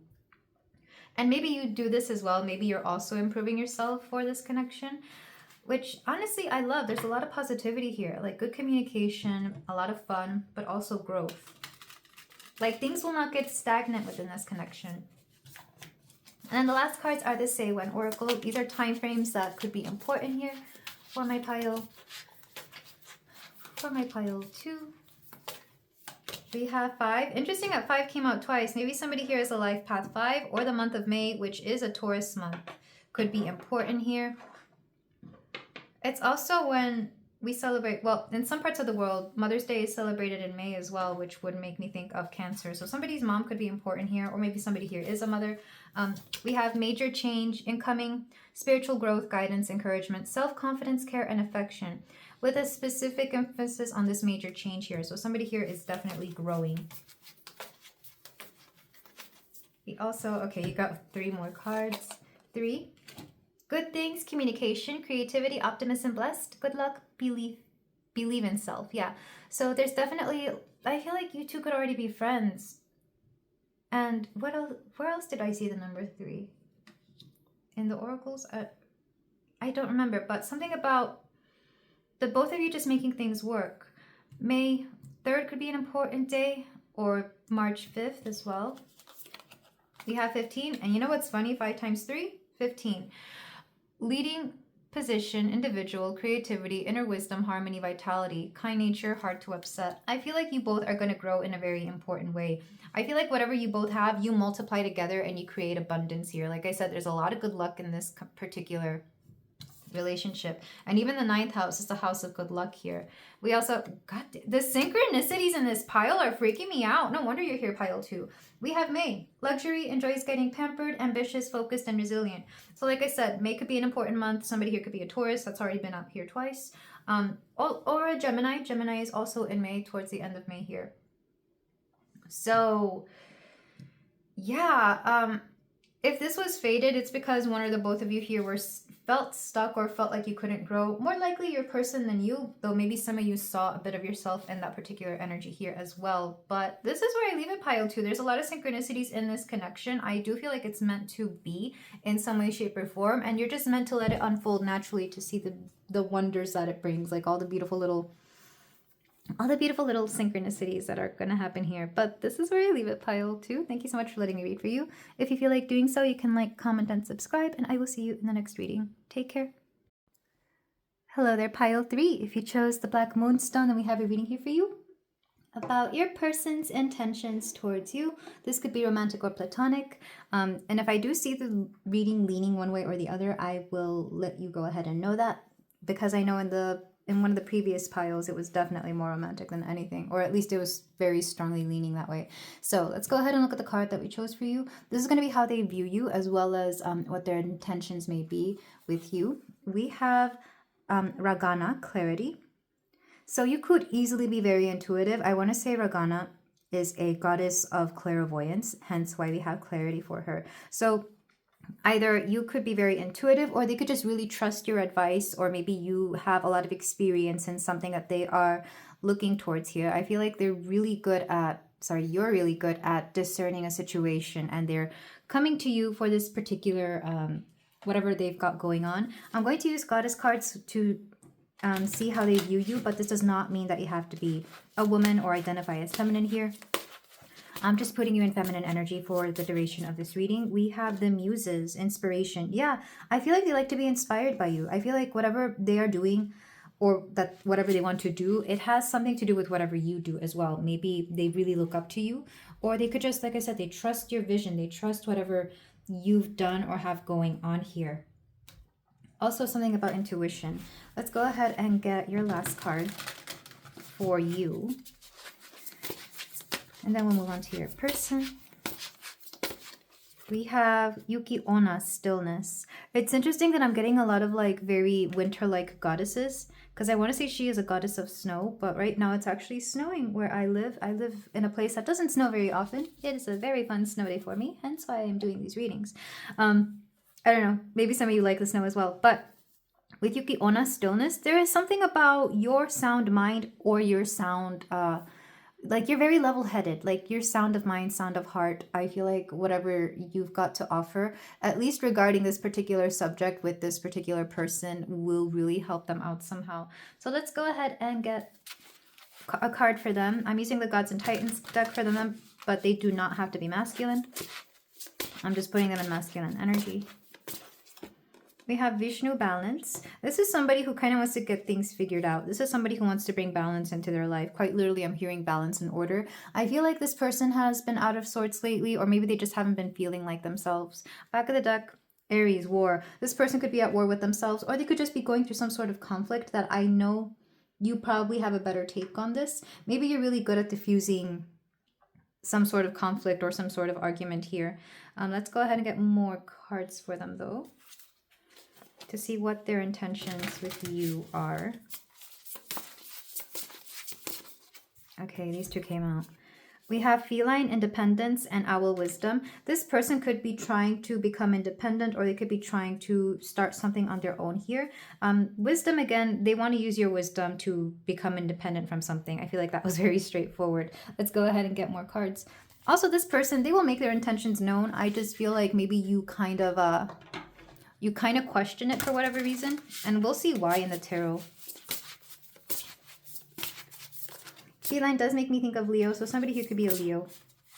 Owls I also associate with the third eye because of the wisdom. Wisdom usually comes through as intuitive guidance. So we have equanimity, loving awareness, acceptance, and ease. I feel like this person sometimes just prefers to hear from you certain things that they may even know themselves. Maybe you yourself are also a tarot reader or a channeler of some sort, or maybe you're a life coach, a therapist, or something along those lines. Because I feel like this person may even know exactly what they're looking for, but maybe they need confirmation from you. Or even if they don't know, they just prefer to have to hear it from somebody else. We also have power, confidence, strength, and vitality. This person is feeling rather powerless right now. And I feel like you really do encourage them to seek their own power. Or you may even teach them how to do so, depending on the situation here. Especially if you're a life coach. I feel like this person's intentions with you. If this person is not a client, it could be a friend who comes to you because of this. Like, they already know what you do, so they seek out your wisdom because they know that you are their best bet regarding anything here. Let's go ahead and get your archetype cards. I'm curious as to who this person is, though, because it seemed just a little too straightforward. Maybe you already know this as well, and you're just here to see, like, if you can trust your own gut regarding this. So we have the mentor. Again, all these owls coming through. For some of you, well, I know pile 2 had the owl, but I feel like it's very different from this. However, the only thing that pile has in common with you are these two cards, power and balance, with Vishnu here. So this is easily not romantic, though. This could easily be platonic. But with the mentor, I definitely feel like this person sees you as a mentor. They definitely, yeah, you're basically a mentor. This is what they're seeking from you. And then one last card. We have the wolf. And of course, I'm thinking of a lone wolf here. So I feel like, but that's kind of misguiding because wolves are social creatures, just like any other of the dog creatures here. So there's something here about you being able to go at it alone, as well as being part of a group. So, and it's interesting that we have this juxtaposition of like cats, this feline energy, and wolf, because cats are very much independent. Like, they can hang out with other cats, that's true, but cats can survive on their own. I'm also thinking of tigers and how they do that, but then I'm also thinking of lions, and there's something in between, because they have prides much like wolves. I feel like they're, I mean, I know this is just random, but I always felt like they're the missing link between cats and dogs because I feel like at one point those two used to be very similar animals. I don't know. I just felt the need to reference that. So you could be a beautiful combination of both this independent energy, but also understanding how to get along in groups. So this person could easily be a friend, but maybe you're that friend who tends to be a little bit more how would you say it, like you tend to individuate a little bit more from the friend group, like you still tend to do your own things, not because you have anything against the friend group, but because you value your independence here. So I feel like this is how you gain that clarity, this is how you gain your unique perspective that this person may really be looking after. I am being called to read from the wolf card, oddly enough, because I feel like we need to do this card a little bit of justice. So yeah, the spirit of independence. You can rely on the person you have become. Where do we go now? Your heart asks. Only you can know. Only you hold a compass of your life and know where your heart wants to be. It is time to make it happen. The spirit of the white wolf wants to remind you that you are free to choose whatever path you want to follow. If this is a life path you want to choose, if this is a life you want, choose it. If this is not the road you want, change it. You are not a victim of your life. You are the writer of your fate. Yeah. I was getting that from you very strongly, Pile 3. And even though you may not see yourself as very independent, I think this person does. I think this person really does prefer to look up to people who have already been where they want to go. So I feel like this person really just wants you to be their mentor. They look to you. With stillness, I am getting a bit of a maturity level here. So regardless of your ages, I feel like you could definitely be more mature than them. Very interesting. Also, we have, okay, this is a number 6 and 7. 6 being the house in astrology of the workplace. So maybe you work with this person or you share similar skills. You could be in a similar career field. And then 7 is a house of relationships, not just romantic, but also friendship. So I feel like this person could definitely be a friend here. So if this sounds like your person, if this is resonating in some way, shape, or form, and I think you will know, because this person is probably more platonic than not, then we're going to go ahead and look towards the tarot to see what their true intentions are with you. Because I feel like, honestly, I can see why you don't trust it. It's a little too clear cut here. And sometimes when things are a little bit too straightforward, especially if you're a bit of an overthinker like me, you may just not trust it, or it may not make sense. So let's look at the tarot. And I'm going to do the tarot in a you versus them kind of manner. The first row is going to be them, how they view you and their intentions toward you. And then the bottom row is going to be you. So pile 2. Even though we already saw how they view you, for confirmation, can we get a card of how my pile 3's person, was I calling you pile 2? I am so sorry.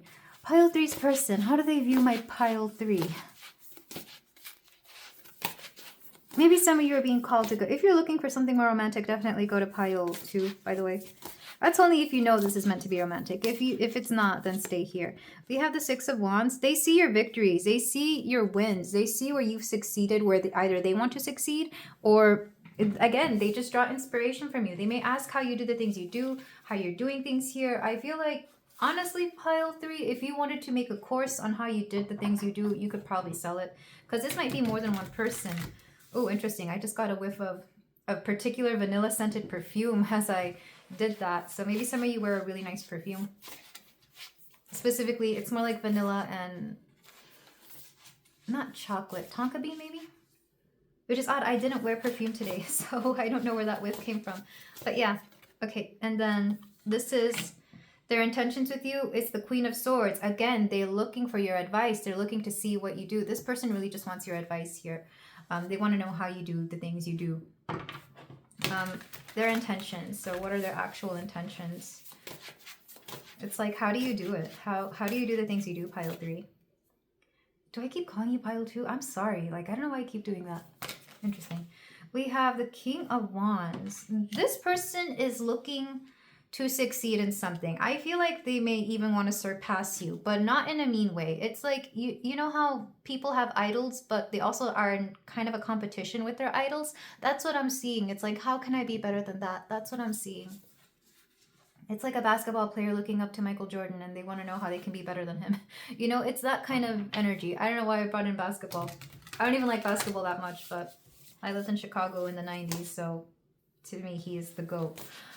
Even though I don't care for that sport as much. Okay, more intentions with you.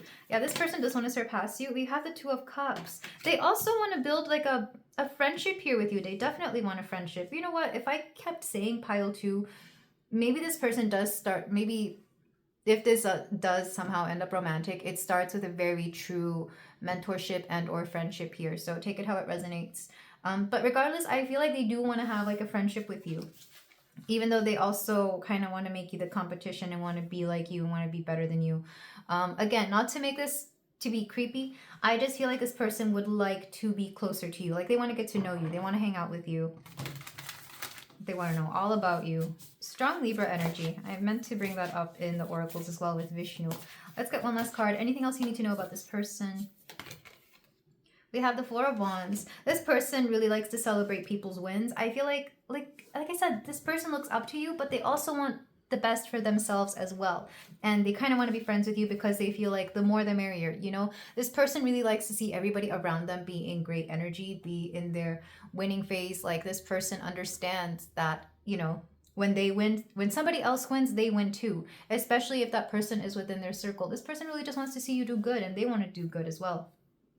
There is a little bit of healthy competition here, not gonna lie. So I feel like if you don't like competition, this may not be the kind of person you want to be around. But they see competition as a good thing. It's like if you do good, I do good. Sometimes I win, sometimes you win. But it's like you push each other. You keep striving towards more. That said, they know that you know the secret sauce to something here. They know that you know more than them. So this could easily be like a younger rival. I'm gonna see how you view this person and how spirit suggests that you conduct yourselves with them. So for my pile 3, we have the 10 of Cups. I feel like you have a lot of fun with this person. I feel like it's easy and natural for you to care about them the way somebody would care for like a younger sibling or something along those lines. Or there's definitely like a kinship here. Because 10 of Cups makes me think of family. So I feel like it was very easy for the both of you to see each other as like really good friends. It would surprise me if you're not already good friends or like, you know, there's a chance for the both of you to be good friends. Because I'm not sure if you can tell, but both of these cards have like hands on them. Like your hands are open to each other. Let's get another card. So that's how you view them. What do you think their intentions towards you are, I guess is what I want to know, because I feel like you kind of don't trust this, even though this is a mostly positive spread, pile 3. We have the Queen of Pentacles. I feel like you see this person as already having it all. I mean, they could easily be an earth sign, Taurus, Virgo, Capricorn, and maybe you could easily be an air sign, Gemini, Libra, Aquarius, or you could both come off that way to each other. So I could see why there would be a bit of a clash or why it seems like you both wouldn't get along. Like maybe you see them as far too practical or far too maybe materialistic or something along those lines. Or even a little bit snobby, because sometimes Pentacles energy can come off that way. But honestly, I feel like they think you're very smart. They think that you have something figured out and they want to know, it's like, how do you do the things you do? Because they really look up to you. So I can see your resistance to them, but they actually admire you here. How does Spirit suggest you handle this particular friendship, connection, mentorship, whatever it may be?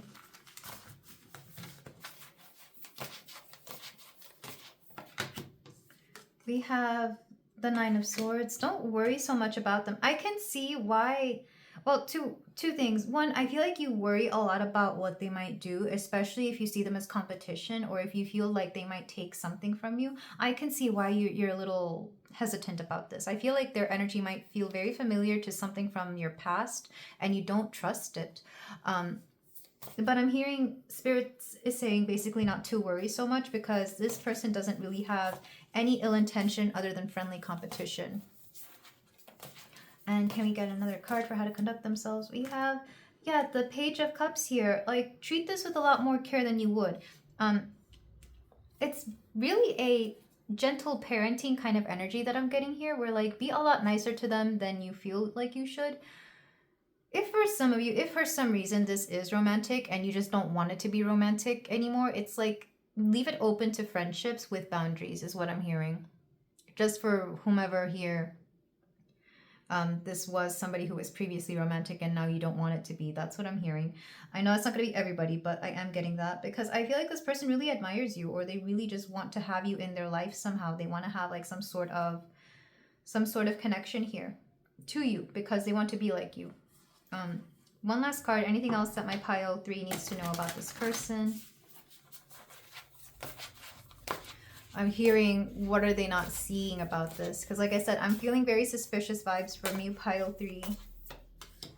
We have the moon. Yeah. So it is true that they're not revealing everything, but only because I feel like this person doesn't open up to everybody very easily. Like, they're not that way. So yes, they are hiding something, but they don't feel the need to reveal everything to everybody. Like, they're definitely not an open book, but neither are you, I'm hearing. Can I get clarification on the moon?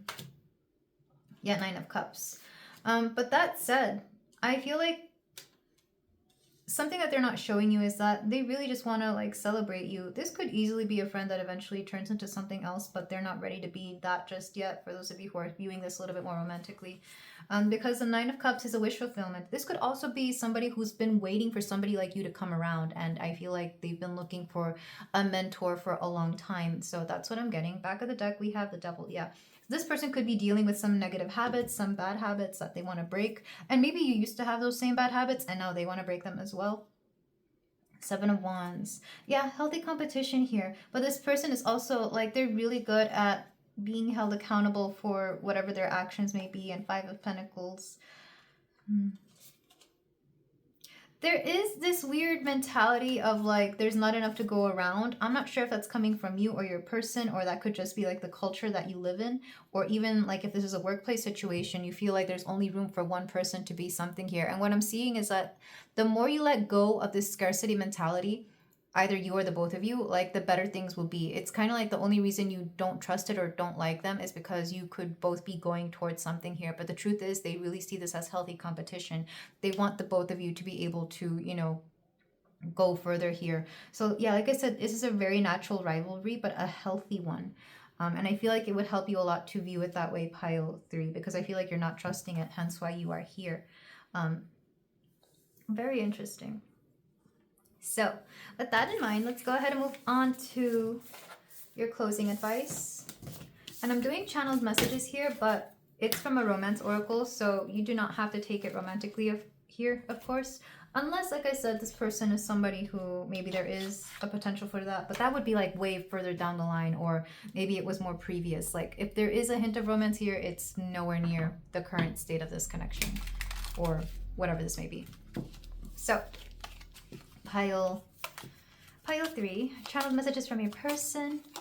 Okay, let's start over. So maybe you and this person got off on the wrong foot. I definitely feel that way. At least maybe they're reading that you don't trust them, and that's fair. We have, I am frustrated with you. So you could be frustrated with them. They could be frustrated with you. Or there is a frustration at the situation here. Like I said, if there's a rivalry here, I don't feel ready. This person definitely sees themselves as less than you. So they want to know how you do what you do. Okay, 3 more, sorry. I want to see you so bad. Yeah, they want to hang out with you. They want to have something here with you. I am playing games on purpose. And by games, it could literally be, like I said, if you play sports or anything where you compete, it could be that game. It's like, yeah, you're playing the games here. But I feel like they may even take that off the court or off the board or whatever, wherever it is that you play the game. They may still take this onto like your actual daily lives. And I feel like that's where you could get frustrated, or where you may not, you know, where you don't really trust it. I've been up all night thinking about you. So I feel like sometimes they think about the things you do and it's like, not gonna lie, it does feel a little obsessive, but not in a bad way. More like, again, they want to defeat you, so it's a little obsessive. This feels like an anime or something, by the way, pile 3. Or like, you know, one of those movies where like it's very clear that there's oppositions and one person is a little bit more obsessed than the other about defeating somebody or being better than somebody. Back of the deck, I keep writing and deleting messages. So this person wants to come through, but they're hesitant, of course. Maybe understandably so. Okay, so we've got some astro dice. Let's see what they've got to say. We've got 2. I kept saying 2. I kept saying pile 2. I don't think you're meant to go there unless you're thinking about something romantically, which is probably not this person. But the second house is the house of material gains, material wealth. It's very Taurus-led energy. We also have the fourth house, the house of the home. So maybe somebody here is dealing with a housing situation. We have Cancer just to hit that home as well. We have Aquarius. So maybe somebody here is an Aquarius as well. And I feel like Aquarius would love healthy competition. Specifically, they prefer people who always keep them on their toes. There's something mental going on there. We have the north and south nodes here. So there's something fated about this connection. So far, all the pilots have gotten the nodes, oddly enough. And then we have Saturn, which is the grind. It's the work. It's the career. So yeah, I feel like you both definitely work towards whatever this is. This could be competition in the workplace, competition in whatever it is that you do. It could also be competition in money or material gains, material wealth. Maybe it's your neighbors who, you know, want to do better than you or are always keeping up with the Joneses, and you just happen to be the Joneses here, pile 3, whether you recognize that or not. Let's go ahead and see the Say When Oracle. These are going to be important dates or anything else that you may need to know. Time frames.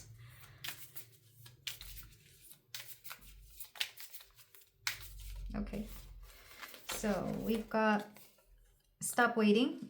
You have given it your best shot and a significant amount of your time and energy. Time to let go. So I feel like it's time to let go of something. This could just be, maybe it's not related to this, but I feel like either you have to stop waiting for something or it's time to move on to something. We have July, so July could be important. Lots of Cancerian energy here. Highly sensitive, self-protective, mystical, gentle, and compassionate. So either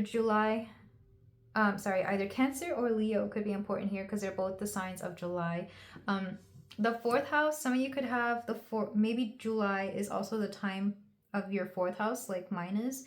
So yeah, something about that time of the year could be important here. Or like I said, neighbors, because I'm thinking about a neighborhood or a house. Even Aquarius is a sign of community. And the last one, 31, practical yet creative energy, growth, expansion, talent, self-expression, and manifestation. Somebody here could be 31 or could be turning 31, or maybe the 31st of July could be important, which again is Leo energy. Back of the deck, 29. Time for change, fulfilling, joyful, listen to your heart, confident, trust in yourself. So yeah, I feel like there's something here about trusting this connection. You two could be 2 years apart or something along those lines. But yeah, I feel like regardless, you can trust this because it's meant to be healthy competition. It's really meant to like light a fire under you to push yourself forward or to kind of be a reminder that it might be time for you to step down or step up depending on what it needs to be. This person is a catalyst of some sort. But this is where I leave it, pile 3. Thank you so much for letting me read for you. If you feel like doing so, you can like, comment, and subscribe. And I'll see you in the next reading. Take care. Hello there, pile 4. If you chose the Amazonite Bison, then we have your reading here for you about what their true intentions are with you.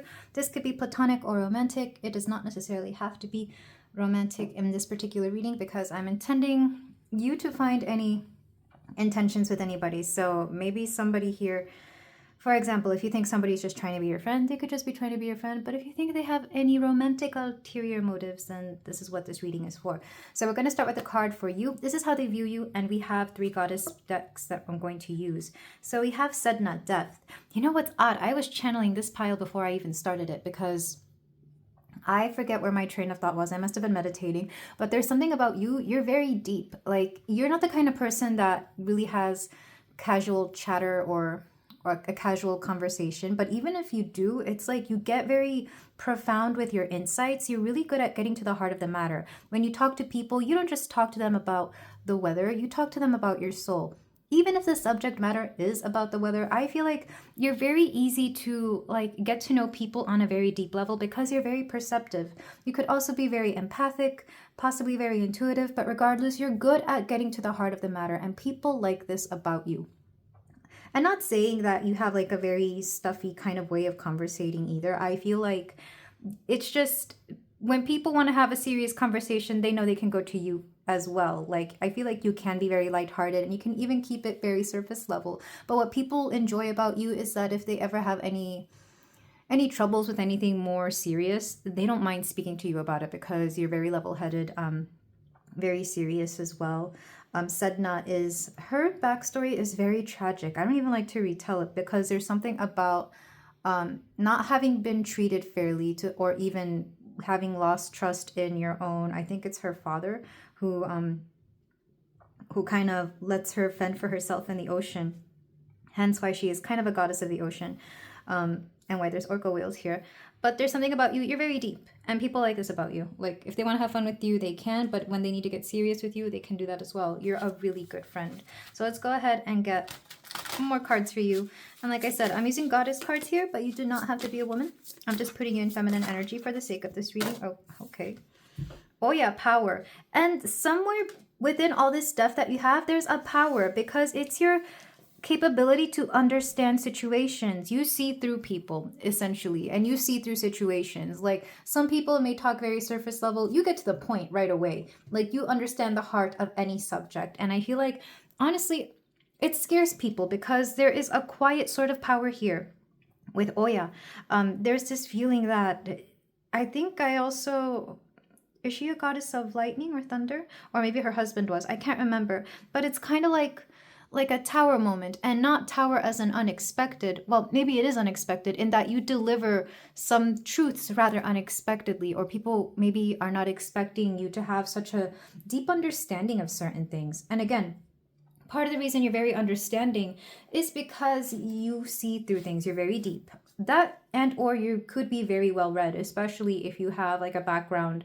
I see this a lot with people who are very intelligent. Like, they just know, they're familiar with tropes, they're familiar with patterns, they're familiar with how certain things just play out. So this could also be your experience or your knowledge coming into play. Let's get one more card. I love this energy, by the way. Pile 4. Absolutely love it. And we'll get to your person in a moment. This is just how they view you, at least in this particular situation. Eine, adaptability. And oddly enough, I feel like you're also very adaptable. It's like, you're powerful, you're deep, but you can also adapt to anything. Like I said, if people wanted to have a light conversation with you, they could. But if they wanted something deeper, they could also do that as well. So it's like you have levels of intensity, and even your lightest interactions still feel very nice. You know, I feel like you make people's day, you brighten up their mood. Or you could even set the mood without really meaning to. Sedna and these orca whales kind of make me think of a water type of energy. So you could be Scorpio, Cancer, Pisces here, or have those strongly within your chart. Let's go ahead and get cards for your person. We have a Gods and Titans deck here, but that does not necessarily mean that they are a man or masculine. This is just the energy I'm putting them in for this particular reading.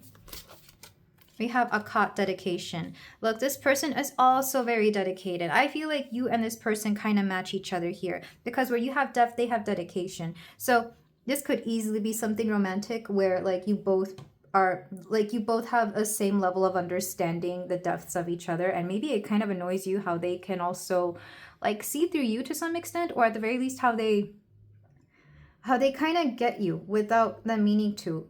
They could have tattoos, by the way. Akkad is a deity of tattoos, but with dedication, I think you see that when they mean something, they mean something. And it kind of scares you in a way because you're not used to having your energy be reciprocated in this way. You're not used to people matching your energy. Not saying that you have anything against it, but you weren't expecting this, at least from this person. So let's get more cards. This is very interesting. This could easily be romantic, but even if it's friends, it's like a friend that gets you because you're both very similar. Like you both, like when you have conversations, you don't have to explain to each other why your thought processes are the way they are. Or even if you do, you enjoy it because, you know, you get each other here. So we have the Alchemist, Metamorphosis, Death, and Endurance. This person, again, Scorpio energy is coming through here because this is actually on this card. This connection itself could be very scorpionic, in which you are both very deep with each other. Like there's no nonsense here. Or even when there is, like you can put away the nonsense and get very serious here. You're definitely making this person change is what I'm hearing. Or they could be going through some sort of metamorphosis and maybe they really appreciate the conversations they have with you or the energy that you bring. Let's get one more card.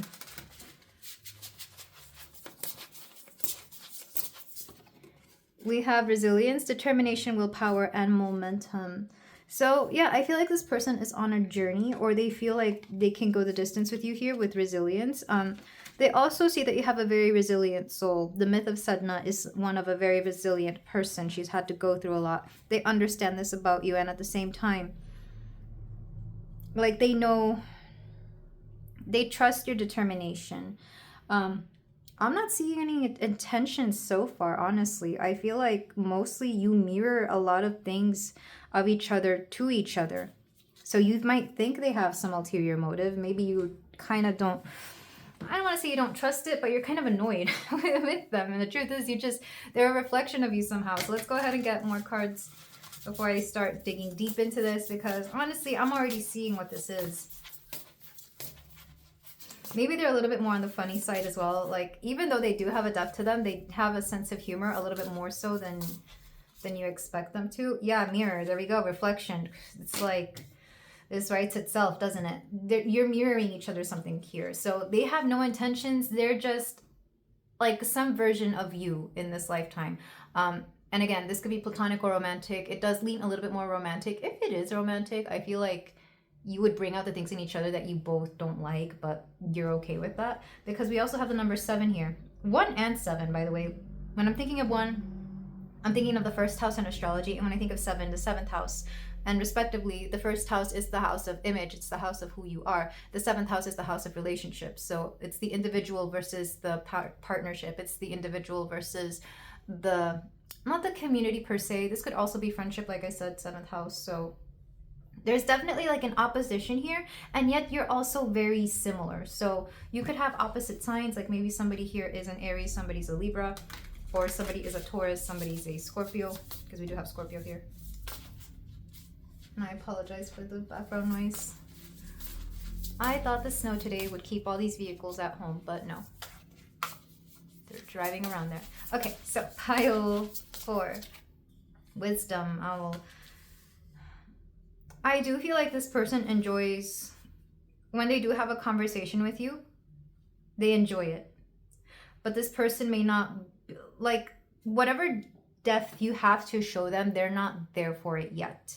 Or they may not always want to see, like, they may not always want to understand themselves. So whenever you come to them and start speaking about things that are a little bit more, you know, about any subject matter that goes a little bit more profoundly than you expected to, they're not ready for that. It may even scare them. There might be like a resistance to the both of you even getting to know each other, because I'm trying to figure out if you're friends, and I feel like you could be good friends, but at the same time, it's like they see you, I keep hearing ops, they see you as either unstoppable and as an opposition. Back of the deck, independence. Yeah, it's like you have an independence to you that this person is either not used to, or that they even, I want to say fear or dislike. Like there's something about your independence that they do not like, which I know is odd, but especially if this is romantic, I feel like if this is romantic and if this is a man, they kind of expect women to act a certain way and you don't act that way, but they're okay with that and that bothers them. Emphasis on they're okay with that and that bothers them, that they're not accepting a traditional version of something here. But that's very few of you. That's only for those for whom that resonates. We have the bow. Yeah, you're a straight shooter. Sagittarius energy is coming through here as well, but you're a straight shooter. You know how to aim for certain things, and you typically always land, or even if you don't land, you get pretty close. So this person feels a little hunted by you. Maybe you feel a little hunted by them. Honestly, you trigger wounds, very similar wounds within each other. If not similar, then complementary ones. Like, this would be the kind of people where if one person grew up an only child and the other person grew up with way too many siblings, and somehow that triggers the similar feelings of loneliness that you both may have. One, because they literally didn't have siblings, and the other because they had too many, so they felt either like they weren't seen or that they really had to stand out. Does that make sense? So you have similar things going on, but it may be in different ways. Which I know doesn't seem like that's what it would be, but that's how it's coming through. Let's get one more card from the alchemy. No, the archetypes. I have the alchemy right next to this one, so I get those two confused, but they're both wild unknown. We have the sustainer. Why am I thinking of Dragon Ball? But that's not the sustainer, is it? That's the destroyer. That's not what I'm getting here, though. I'm going to read from the book just to make sure I'm reading this correctly. But mostly, I feel like this connection is kind of sustained within itself. So regardless of what you are to each other, there's something that is meant to happen here. There's like a chemistry that's meant to happen in an isolated, not incidents, but it's like there's no intentions here, pile 4. It's just you and this person have a friction. And I feel it's because you're very similar. At least so far, I see no intentions. We'll get into the tarot to see if there's any actual intentions or any further intentions. But mostly this person sees that you're deep, that you're powerful, and that you can actually, like, you don't mind relinquishing some of that power, or you don't mind not always acting deep. But it's like once they know that you have that particular set of attributes, they can't unsee it, you know? It's like somebody you used to just have like conversations with, somebody you used to just joke around with, but then you have like that one deep conversation, or they see a side of you. It's like once they see it, they can't unsee it. Therefore, they have an inner conflict about you. They definitely have an inner conflict, and you may just feel that because, like I said, you're very empathic. There's no, as far as I can tell, there's no, at least nothing, there's no ulterior motives.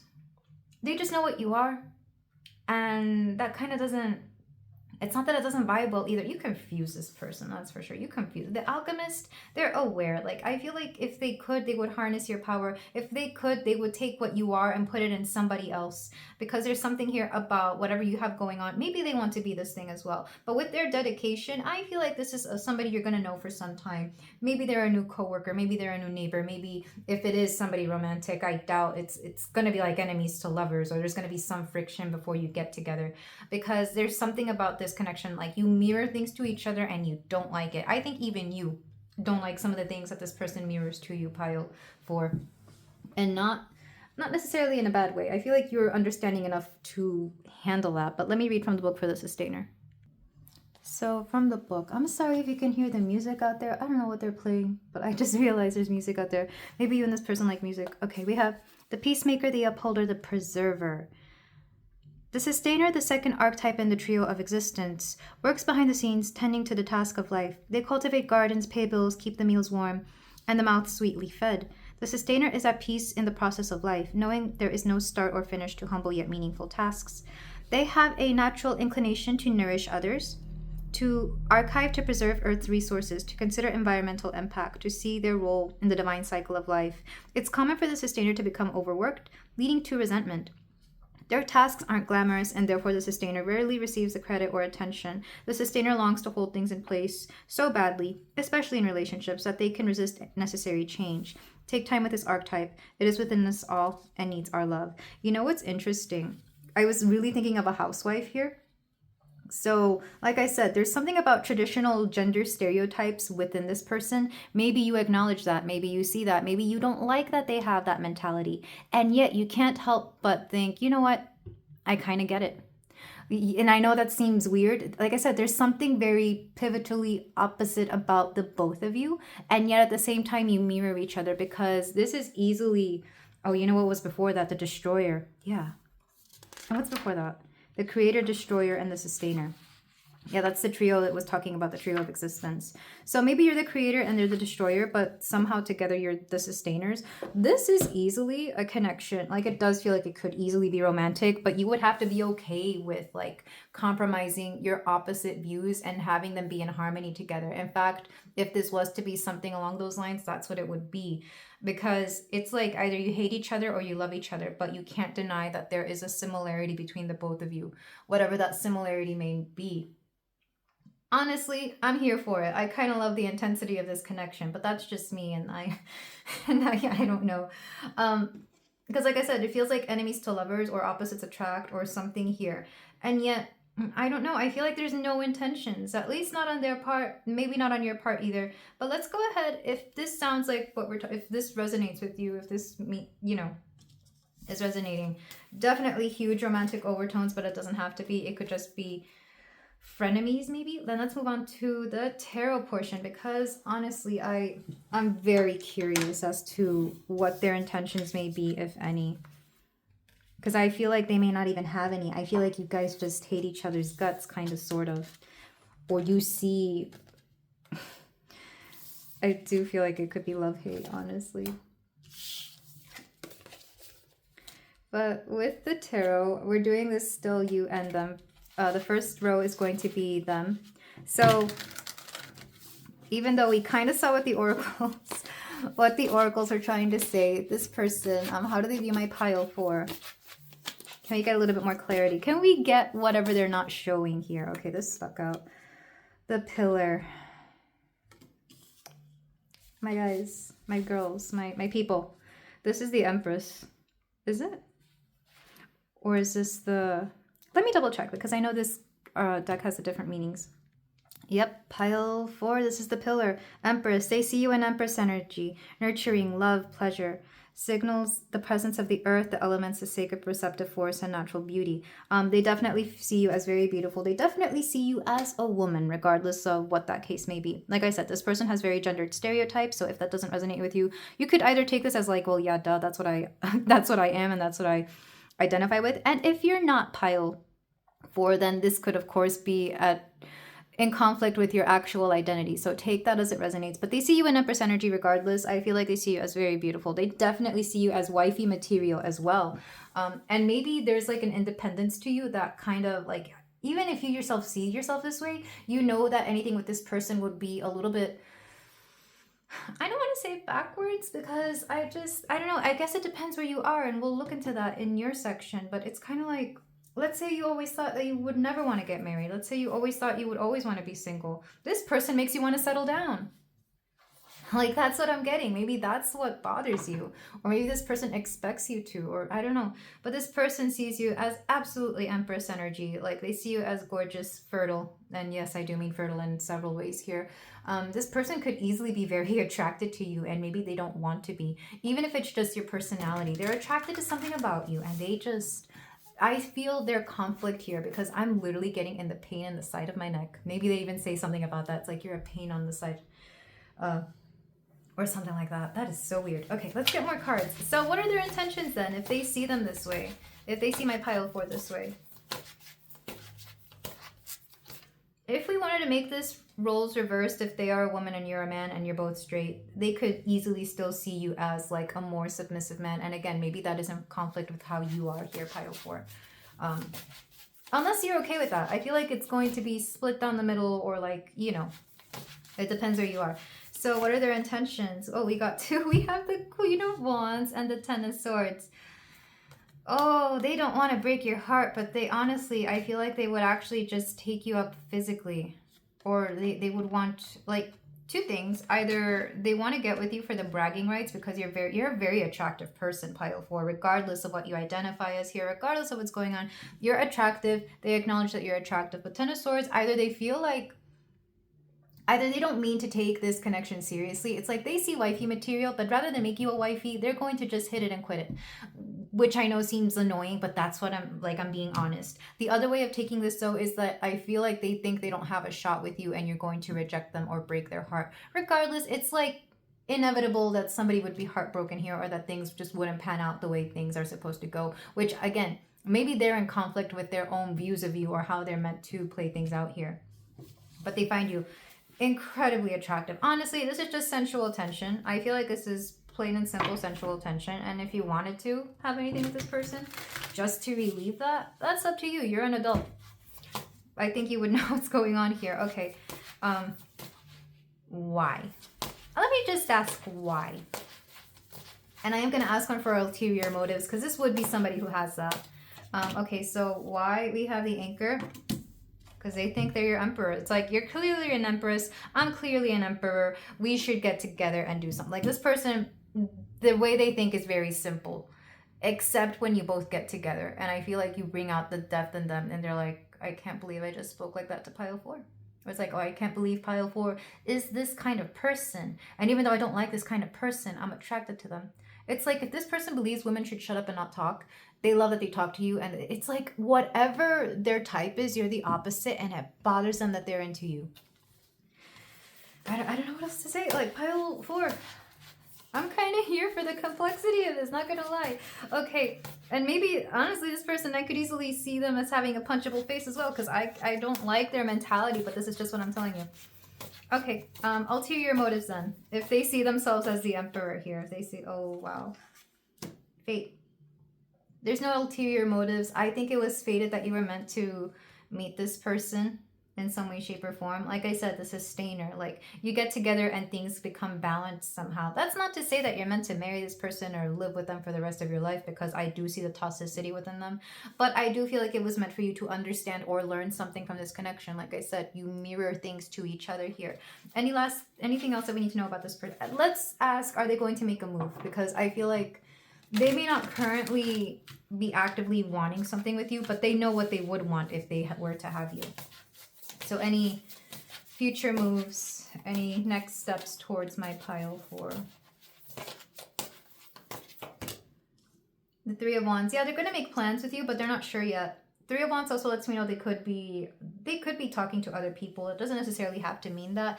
I'm also seeing this as specifically like competition. Like, if they know some of their friends or other people want you as well, they may get with you just to kind of claim you first. I don't know how sincere that is. Can I get clarification on that?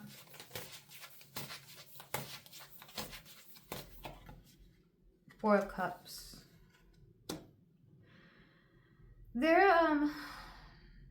You get them in their emotions. They could still be hung up on somebody from the past as well, or they could use this connection, if it ever becomes something, to make themselves feel better or to get over something from the past. And take that as it resonates. I feel like it depends on how emotionally mature this person is. For some of you, this person could actually be very emotionally mature, but still have, like I said, a little bit more of a traditional view on how relationships should be, specifically the heteronormative ones. Even the non-heteronormative ones. I mean, I think I've seen this where, you know, more LGBTQA couples still feel the need to fulfill very traditional roles within that particular couple. So take it as it resonates, of course, because I feel like this person has certain things to overcome more emotionally, and I feel like you're actually going to be a good help to them somehow. So let's see how you view this person. Let's see, what is your take on this person? Oh geez, pile 4. Okay, we got 2. We have the 4 of Swords and the King of Cups. Look, I think you used to have something for this person, and maybe now you don't, because the 4 of Swords is like a rest, or maybe you think a lot about this person if they would be your quote-quote King of Cups here. I feel like you do see their emotional maturity, whether it's low or high. I think it depends on you and where you're at, or on them and where they're at. 4 of Swords, you're kind of leaving this to rest. It's like you're not pursuing this. You're not probably even investing too much in this. You understand that if this is meant to be, it'll come to you.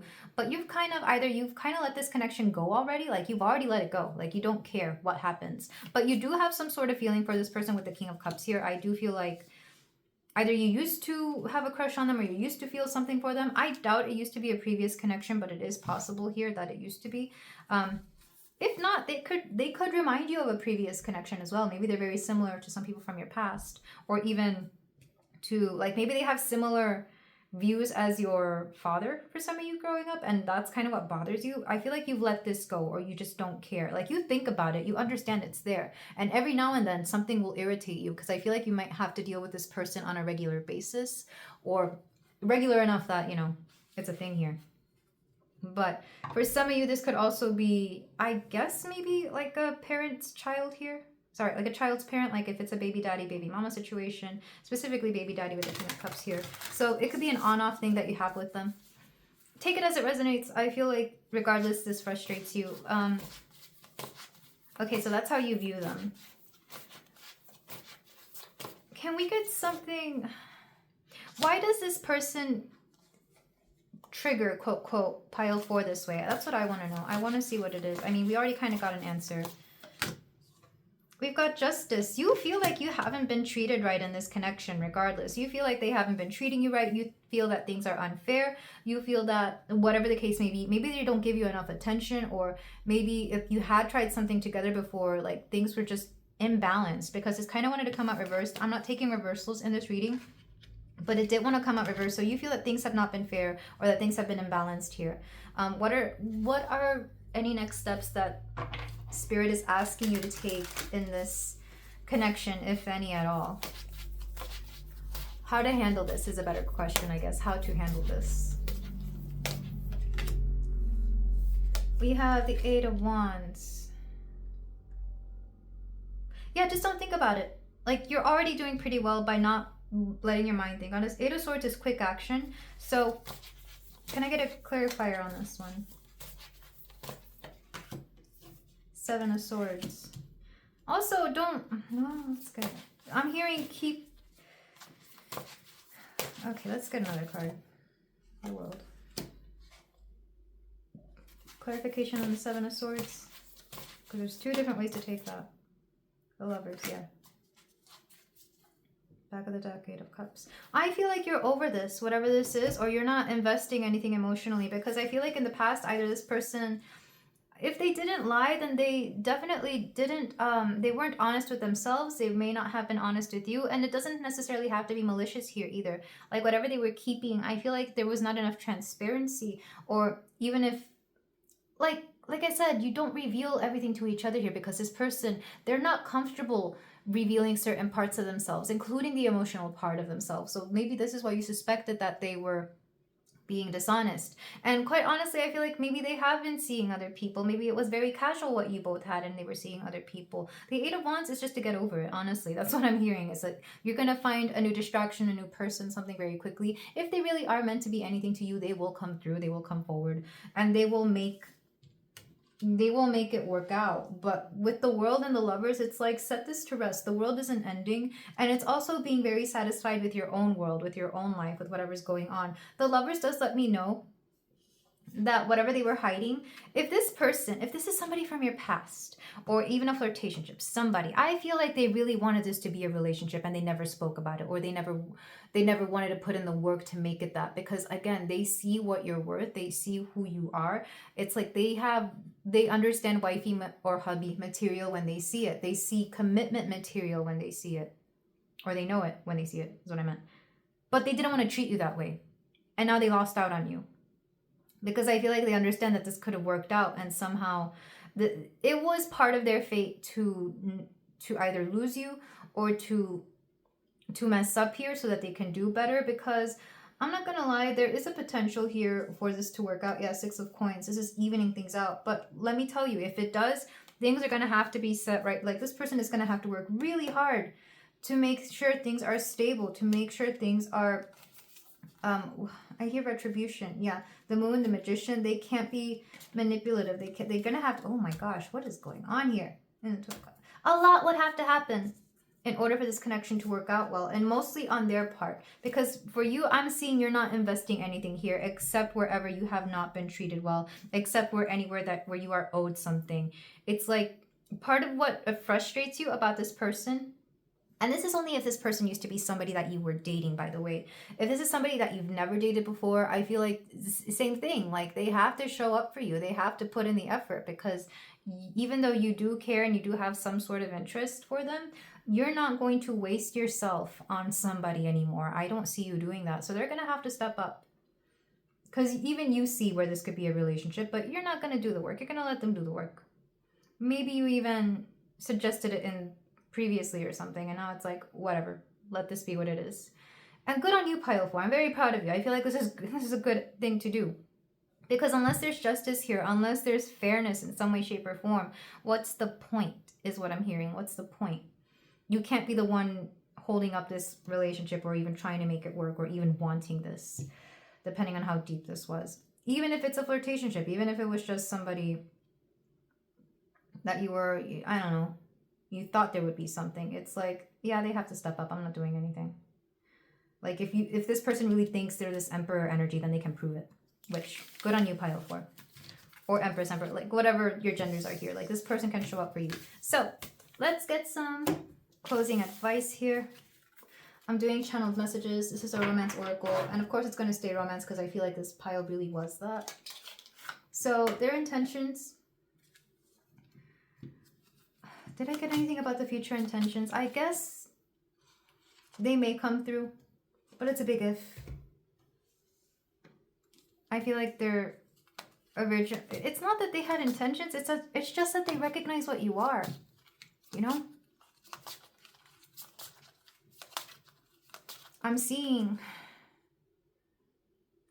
I don't know why I'm being shown this particular image. I'm seeing somebody watch like a sports car be driven. And they're like, wow, that's a sports car. But that's all they're seeing. It's like they see you and they're like, wow, that's quite a person. But it's like, do they want to own one? Do they want to drive one? Are they interested in that? That's what I'm seeing. This person may not really know themselves. All right, let's get cards. I feel connected to you. Yeah, they feel connected to you. Maybe you feel connected to them. They are not you. Nobody compares to you, pile 4. Nobody. I heard something about you.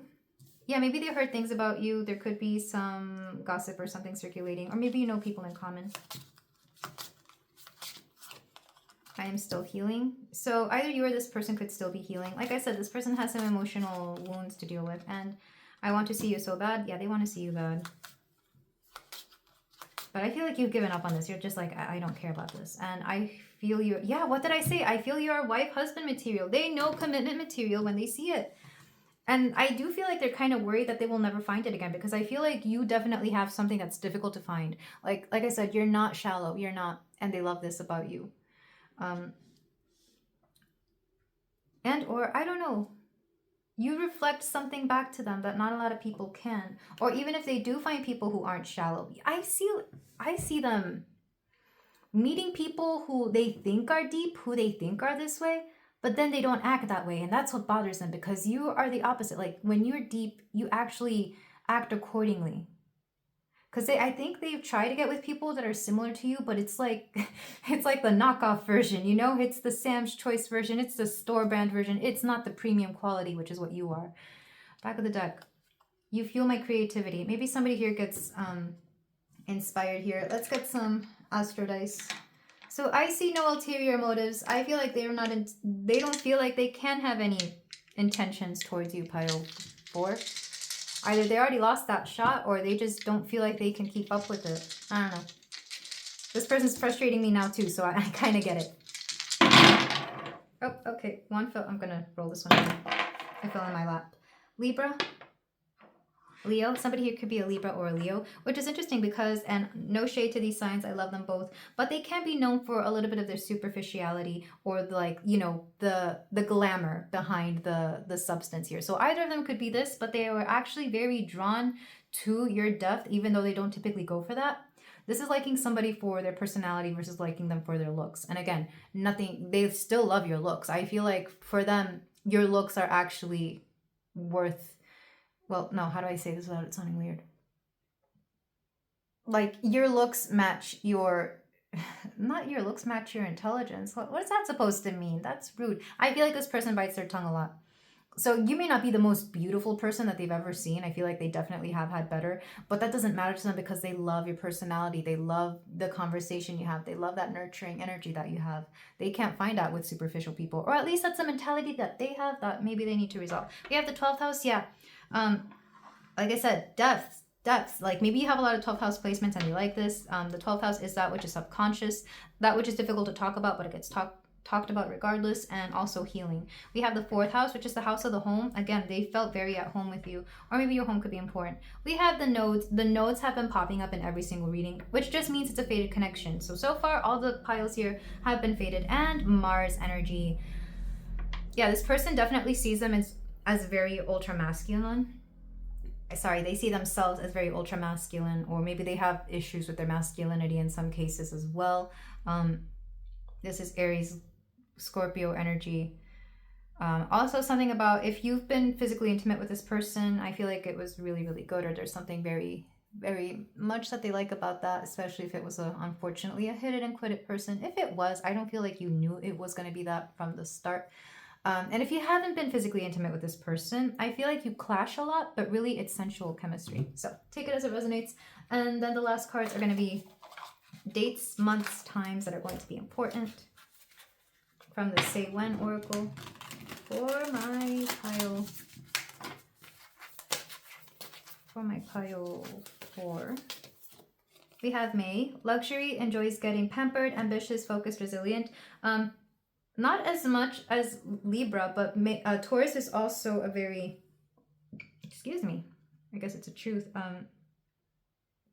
They're very into luxury. Let's put it that way. So there is a bit of a superficiality. It's not as aesthetically intense as Libra, but this is also Gemini, and I would say Gemini can be a little bit, again, there's a superficiality to this person. I feel like they care a lot about looks. May could be an important month. Maybe you or this person were born in May, or somebody here could be a Taurus or a Gemini. Yeah, something about luxury. Maybe they care about your money, or you care about their money, or whatever you guys have together.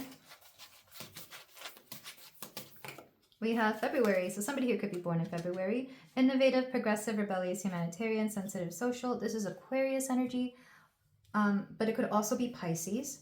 So it's interesting that we have Leo and Aquarius here. So like I said, something about opposing signs could be important. And the last card.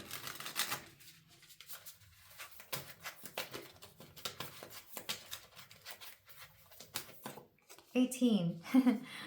So somebody here could have been born May 18th or February 18th. We have accomplishment, inspiration, ambitious, dominant, energetic, outstanding, artistic talents. I was born on the 18th, so I think that's kind of funny. But May 18th would be a Taurus, like I said, and then February 18th would be, is that still Aquarius? I think it's the cusp, because in February, it's a little bit earlier than like the 20 something. I want to say it's like on the cusp of Aquarius and Pisces, so maybe that's important here for somebody. In the back of the deck, 29. So also somebody here could be 18 and or 29. Time for change, fulfilling, joyful, listen to your heart, confident, trust in yourself. May 29th, which would be Gemini.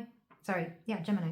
And February 29th, which would definitely be Pisces. There could be a square here as well. I'm just now noticing that maybe there's a square. If it's not in opposition, it could be a square. But regardless, this is your reading, pile 4. Thank you so much for letting me read for you, especially because there's an intensity here that is hard to deny. If you feel like doing so, you can like, comment, and subscribe, and I will see you in the next reading. Take care. Hello there, pile 5. If you chose the moon agate, then we have a reading here for you about your person's intentions. We're going to see what intentions they may have with you, if any. And we're going to go ahead and start with your reading. And we're going to do this with the oracles. So we're going to start. Sorry, there's something about lack of concentration here. I don't know if this person has a hard time concentrating, or maybe you do, but we're going to start with the oracles. We're going to use goddess decks to see how they view you, and then we're going to go a little bit more deeply into what their intentions may be. We have Ran, upheaval. Interesting. And Rangda, fear. Okay, so this person fears you right away. You do something that they're not... Well, let's get the rest of your cards before we even... I want to see exactly what this is before I start reading, because I feel like there's a complexity to this. So, I know I'm using goddess cards, but it doesn't necessarily mean that you have to be a woman. It just means I'm putting you in feminine energy for the duration of this reading.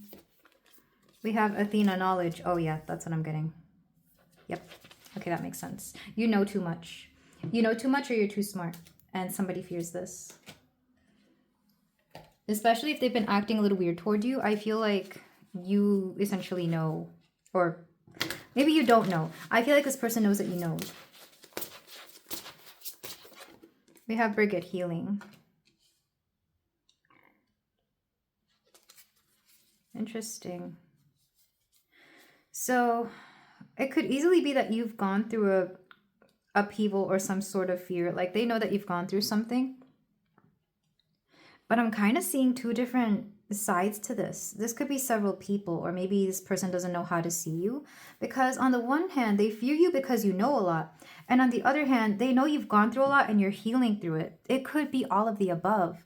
Because they sometimes wonder, like especially if this person is very much used to being like, they feel like people are usually one-dimensional, or that people aren't that complex. They see the complexity within you because it's not like you're not afraid of showing your true colors. And when people show their true colors, it baffles people who don't.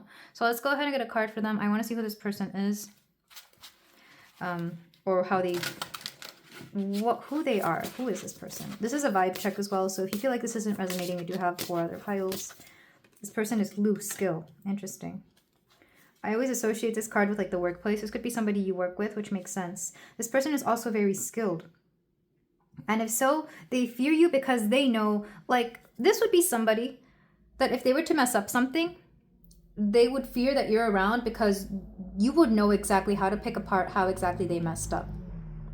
I typically don't read this card negatively, by the way, but it's kind of like this person is afraid that you're going to figure them out.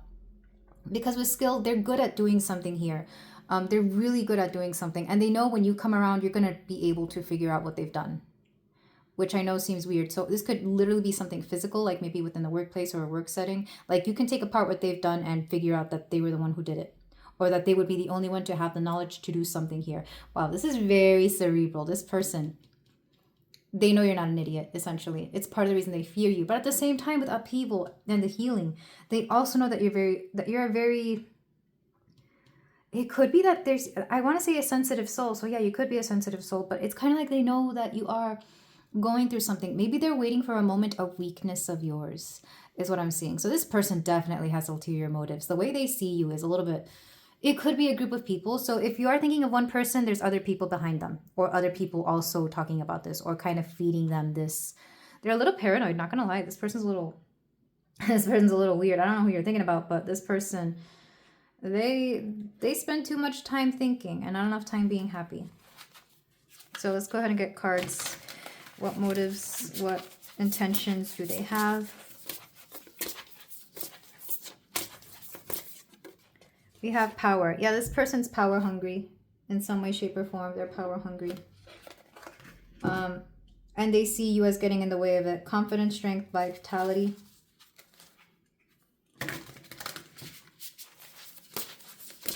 You could be coming from a different pile where there was a similar meaning or a similar vibe, but this one does feel a little bit more offensive, that's for sure. We also have vulnerability. Yeah, like, man, I don't get what's up with this person. It could be two different people, I guess, but I don't know. Either you're thinking of multiple people or you're thinking about somebody around them. Vulnerability, it's like they're waiting for you to be at a weak spot, or they're waiting for you to need them. I don't know. It's like they know you have the upper hand, and your upper hand is more, it's more intelligence than it is something physical, because they know they have power. This person could already be in a position of power.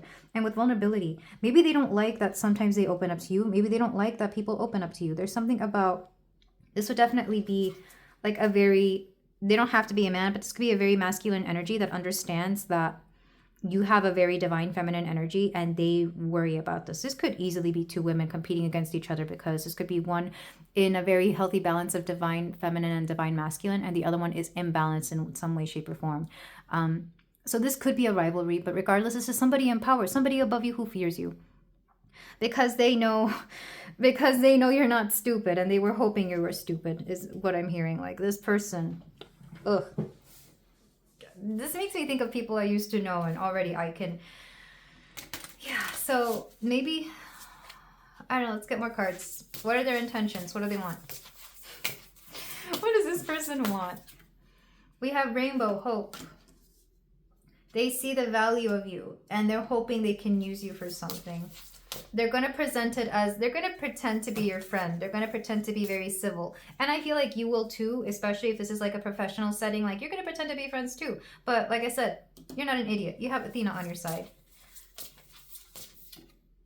Rose, feminine. Like I said, you're in divine feminine energy, and they envy that. This person could easily, if they're not in a higher position of power, they could be older than you. And this could be somebody who just, they see how nice you are. They see that you're genuine. They see that it's easy for you to be this way. Like whatever you are, there's a beauty to you that they do not like. So this could easily be jealousy, especially if this is a woman. Like, they may be more skilled than you, they may have more power than you, but what they don't have is this ability for, well, one, to be a healing presence in people's lives, and two, to be in this beautiful feminine energy, especially if this woman is older. Like, you know, like she probably sees her life going by and she envies your youth, because I'm literally seeing Snow White and the Evil Queen. Like, it's that kind of mentality where like they envy your youth, they envy your softness, they envy your femininity. If it's not a woman, it could easily be a man who at the same time envies this or doesn't like this in women, whatever the case may be. And I have to bring up the gender specifically because the way this person thinks, I feel like it's affected by their own gender and yours as well. Because if it's a man, they're kind of conflicted. It's like, should I be nice to this woman or should I hate them for being smart?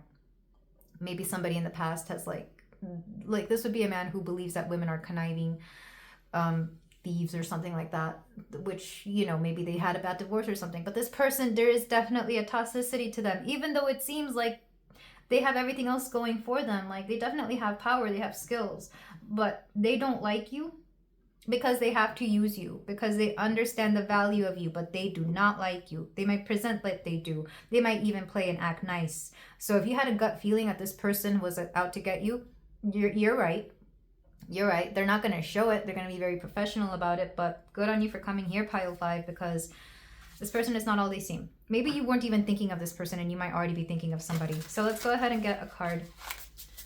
A few more cards and then we're going to go into the tarot to see how to handle this person. I do feel like this is something that needs handling. The graveyard.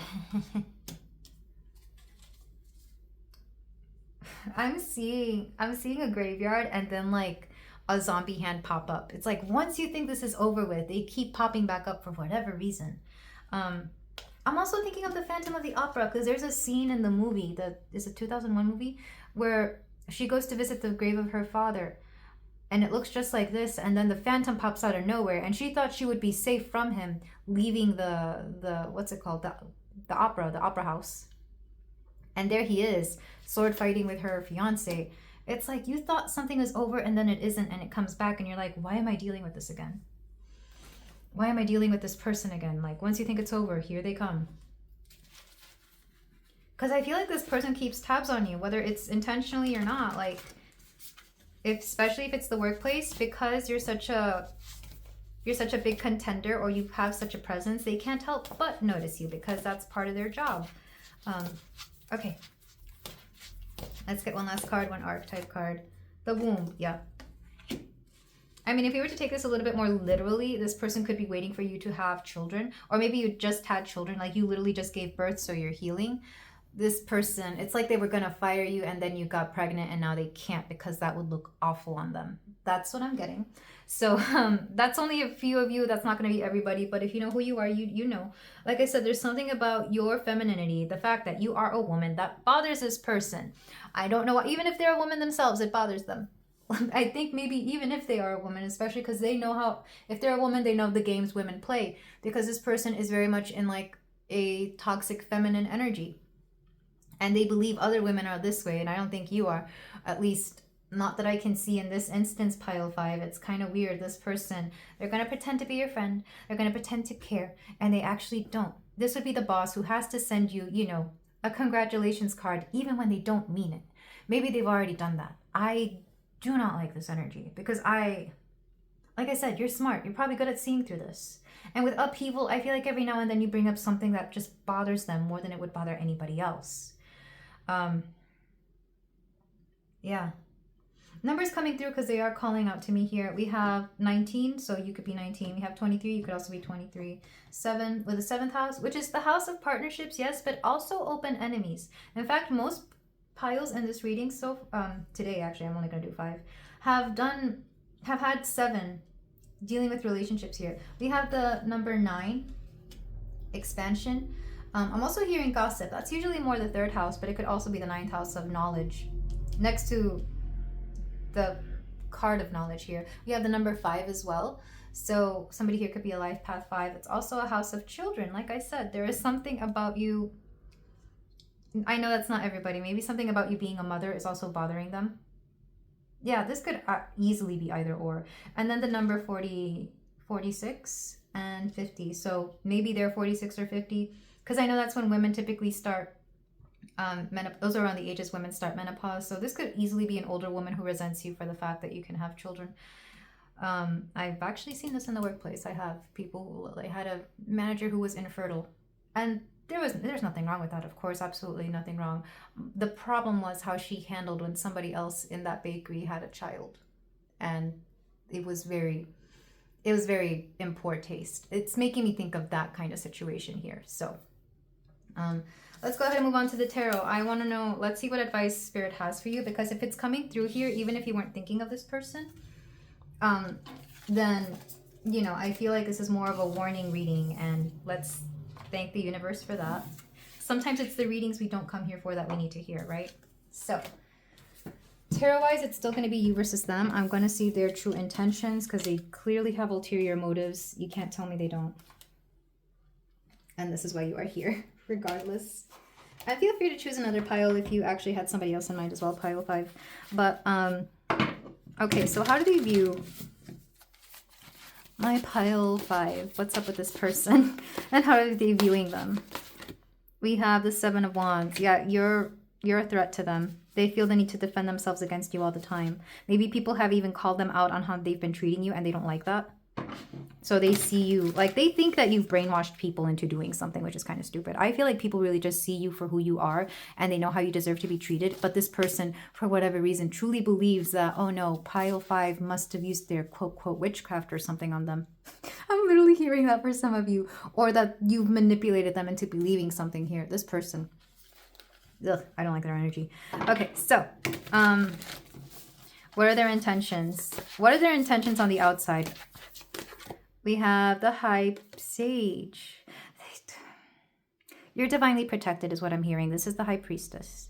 You're divinely protected. I feel like they also have an intuition. And intuition, unfortunately, isn't always used for the best of things. I know people who are just god-awful people, but they use either their intuition or their manifestation abilities to bring about very selfish things or use those for selfish things. So just understand, just because somebody is very highly intuitive doesn't necessarily mean that they always use it for good things. Manager I mentioned was very similar. And I'll know this because there's certain people, when you talk bad about them, I feel like they just know when to show up or they'll be right around the corner. It's that kind of thing. Like they have an intuition for hearing their name. And it's like as soon as they hear their name or they feel that somebody's talking about them, they'll be right there. So yeah, can we get more about their intentions here? We have the 6 of Wands. They understand your value here. They understand that you actually, if this is a company, you bring something good to the company. You can't tell me this isn't in the workplace though, because if this was anywhere else, I mean, it could be a family. If it is a family, they understand that you bring like a good name to the family, you know, like you're somebody, this would be like that family member who is, first of all, absolute negative person. Doesn't matter who they are, doesn't matter what they are. But they see that you've done well for yourself, so they have to like you. Because otherwise, everyone will know that they're hating and they would never want to come off that way. Depending on who that is, I feel like, yeah. This person feels the need to celebrate you for appearances because of something you do. Ulterior motives, though. Let's get deep here. I don't want to... Yeah, Wheel of Fortune. I'm hearing karma. Karma will come and get them. Anything else we need to know about this? So don't worry about them. What they wish would happen to you is that they wish you would run out of luck and that they saw you in a... It's like... Oh, I don't like this. They hope that you go through something bad so that they can be there for you and help you up, and then you will owe them. That's what they want. Ugh. Okay, I'm sorry. I'm trying to run through this reading, at least their part, because I don't like their energy. We also have the Moon. Yeah, they're manipulative. They're hiding a lot. Like, I could be here all day, and I would just keep finding and digging things. This person is secretive. Let's get one more card. The Hierophant. Yeah, this has to be somebody older than you. Somebody who should know better and who is wiser. But they don't. But they don't. In fact, it could bother them that you know just as much as them, even though you're younger. They're definitely very threatened by you. Okay, so let's get into your energy, pile 5. How do you view this person? This would give us an indication of who this person is. So how do you view this person? The 8 of Wands.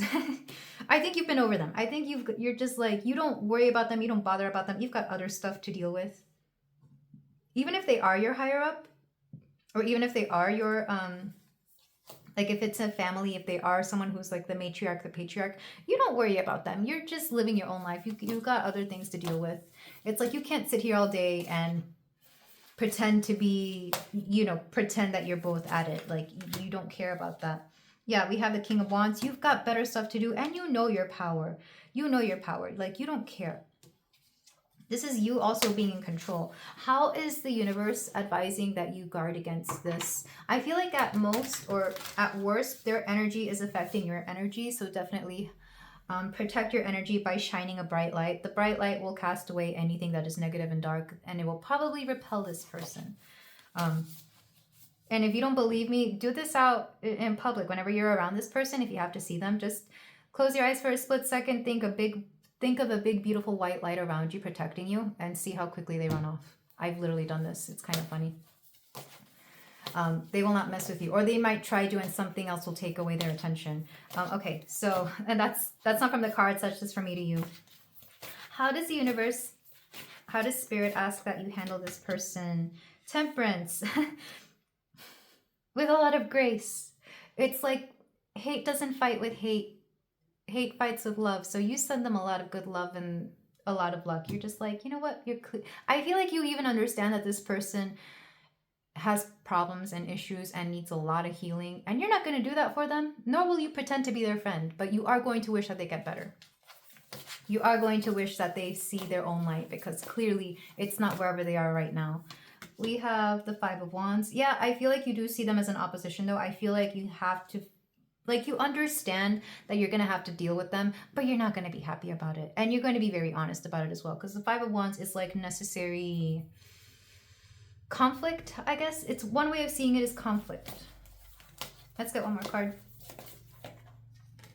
Seven of Cups. You really don't worry about them. You've got too many things to focus on. You also know that, like, for example, if this is the workplace, you understand that you don't need them. You can go to many other people for your career advancement. This is just one person, but you also know that you've got other people backing you up and other people who can help you out. So if need be, I feel like you will not approach this person if there are better options out there for you. You will not approach this person if you know, like, if it's between talking to this person and talking to anybody else, you will go to literally anybody else. So I feel like it's easy to avoid them. You don't really think of them. Can we get anything else that they should look out for? What is the one thing they should look out for from this person? Because if they're popping up in a reading, clearly, well, one, their energy is affecting you. King of Cups. I'm not taking reversals in this reading, but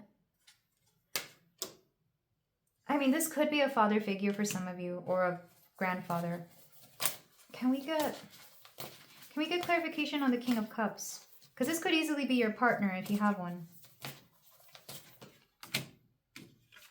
They could lie to you about, oh, okay. Queen of Swords. There is manipulative energy with this person. Like, they know about your partner. They know about this. And they don't like like, for some of you, somebody could hate you here because of either a partner, your parent, or something here. It could also be that maybe you took away a person from them. There's something about romance here, or something about like a family connection. Somebody who's close to you is somehow affecting this, or maybe somebody who used to be close to you. Ace of Wands. Knight of Cups. I don't know if they're trying to, I mean, I don't like to say the word seduce, but maybe somebody here is trying to seduce someone. Maybe somebody here used to be with your partner, or maybe you used to be with one of their partners, something along those lines. Like, I feel like, I don't think this person has, and this person could easily, okay, this is romantic competition for some of you. This could easily be romantic competition. Like I said, especially if this is like an older woman who sees you as like a pretty young thing and they don't like that. I feel like there could be competition for some person here. Even if it's just romantic attention, it could just be competition for that. If this is a man, I feel like they could be into you romantically, or they know somebody that you've been with and they don't like that person. Interesting. So take it how it resonates, because the Queen of Swords, they know you're smart. They actually don't know how you got with the people that you've gotten with. They feel like it had to be manipulative tendencies, or that you were using them for something. You know what? If it is family, this could easily be in-laws as well. It's just now hit me. This could easily be in-laws. I wish some of those hints would come in a little bit earlier, because that would make a lot more sense. And if so, this is somebody's father who feels that you manipulated their son, or sorry, their child, into just getting with them physically. And that's all you're using them for. Somebody here doesn't trust you. But I feel like you don't care. Like, because the way I see it, the way you're rationalizing this is like, we're both adults here, aren't we? So what does it matter? The competition makes more sense now. If this is somebody's, like, if you're with a guy who has a very overprotective father, if you're with a person with a very overprotective parent, you feel like you're having to compete with that parent for that person's attention somehow. Back of the deck, yeah, Five of Cups. Ultimately, just be careful and be wary. Because maybe some of you are being a little bit too nonchalant about this. And I mean, that's fair. You understand that this person is not right in the head and you just want to deal with things the way you want to. But this person sees you as competition. They see you as manipulative. Maybe they themselves are also this way. And that's probably why they see that in you. Because it's actually their tendencies and they're just projecting. Ugh, okay, let's move on. I'm sorry, pile 5. I do not like this energy. I'm sorry. I'm trying to read. But this could be all of the above as well. But this person is definitely above you in some way, shape, or form. Definitely in age. Maybe in career. Okay, so we have Alice's Romance Oracle. And these messages could be from anybody. It could be from this person. I don't feel like your romantic partner, if you have one, is in here. So this is not going to be from them. I do have to clarify that. I am not sure what I am feeling. So maybe this person doesn't want to admit that they are jealous or possessive or just somehow hate you. I am planning on messaging you soon. So this, you might have to hear from this person soon. I want to get back together. Interesting. This person, it's kind of like, if this is like the parent of somebody you used to be with, maybe they want to get back together with you, but they're very wary of their parent here. Your kindness has changed my life. So I feel like regardless, you've always been very kind and civil to this person, and I feel like that changes them. With I want to get back together, if this is a boss, they could want you back in the workplace. And I heard the big old nope there. You are a great friend. Yeah, they see that you're a good person. And they hate that because they know they're not a good person. Back of the deck. I am still healing. Yeah, this person's healing. This person is healing. Let's get some Astro Dice.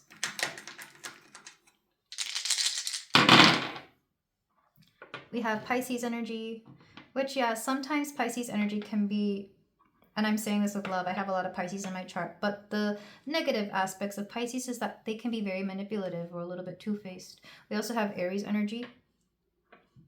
Which is like that, because Aries is a lot more honest. If Pisces is more okay with deceptive energy, then Aries is a little bit more honest to a fault. Like both of them to a fault here. So maybe both of you could have these placements. Maybe somebody here is an Aries and somebody here is a Pisces, or there could be a combination of this.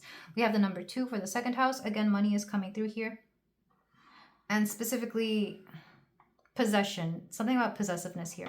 We have the 12th house, which is, again, the subconscious. They're not going to show all their cards. They're not going to show you their true feelings.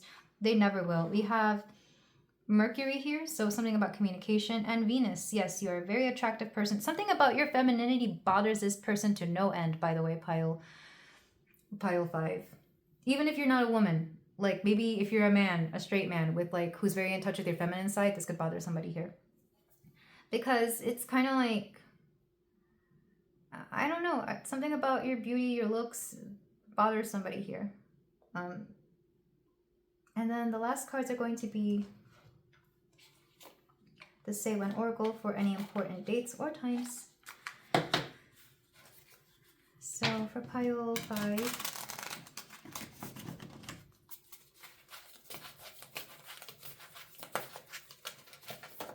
we have 27. Somebody here could be the age 27.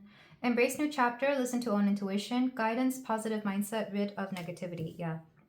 You have to really rid yourself of a lot of this negativity. I feel like you're still energetically tied to this person somehow. Not intentionally, of course, but they could be draining your energy. We also have 13. Renewed passion, motivation, tradition, organization, judgment, hard worker, love relationships. It's very possible that maybe you got back with somebody and you're having to deal with like a possessive parent. If not, this could be a workplace situation where you have to deal with somebody that you don't want to deal with. Because there's like a necessary, like there's a something where you can't help but see them whether you like to or not. We have Thursday, healing energy, optimism, good luck, manifesting wealth and success. Yeah. And Tuesday. So Tuesdays and Thursdays could be when you see this person. Adventurous, courageous, productive, start new projects. But this is where I leave it, pile 5. Thank you so much for letting me read for you. If you feel like doing so, you can like, comment, and subscribe. And I will see you in the next reading. Take care.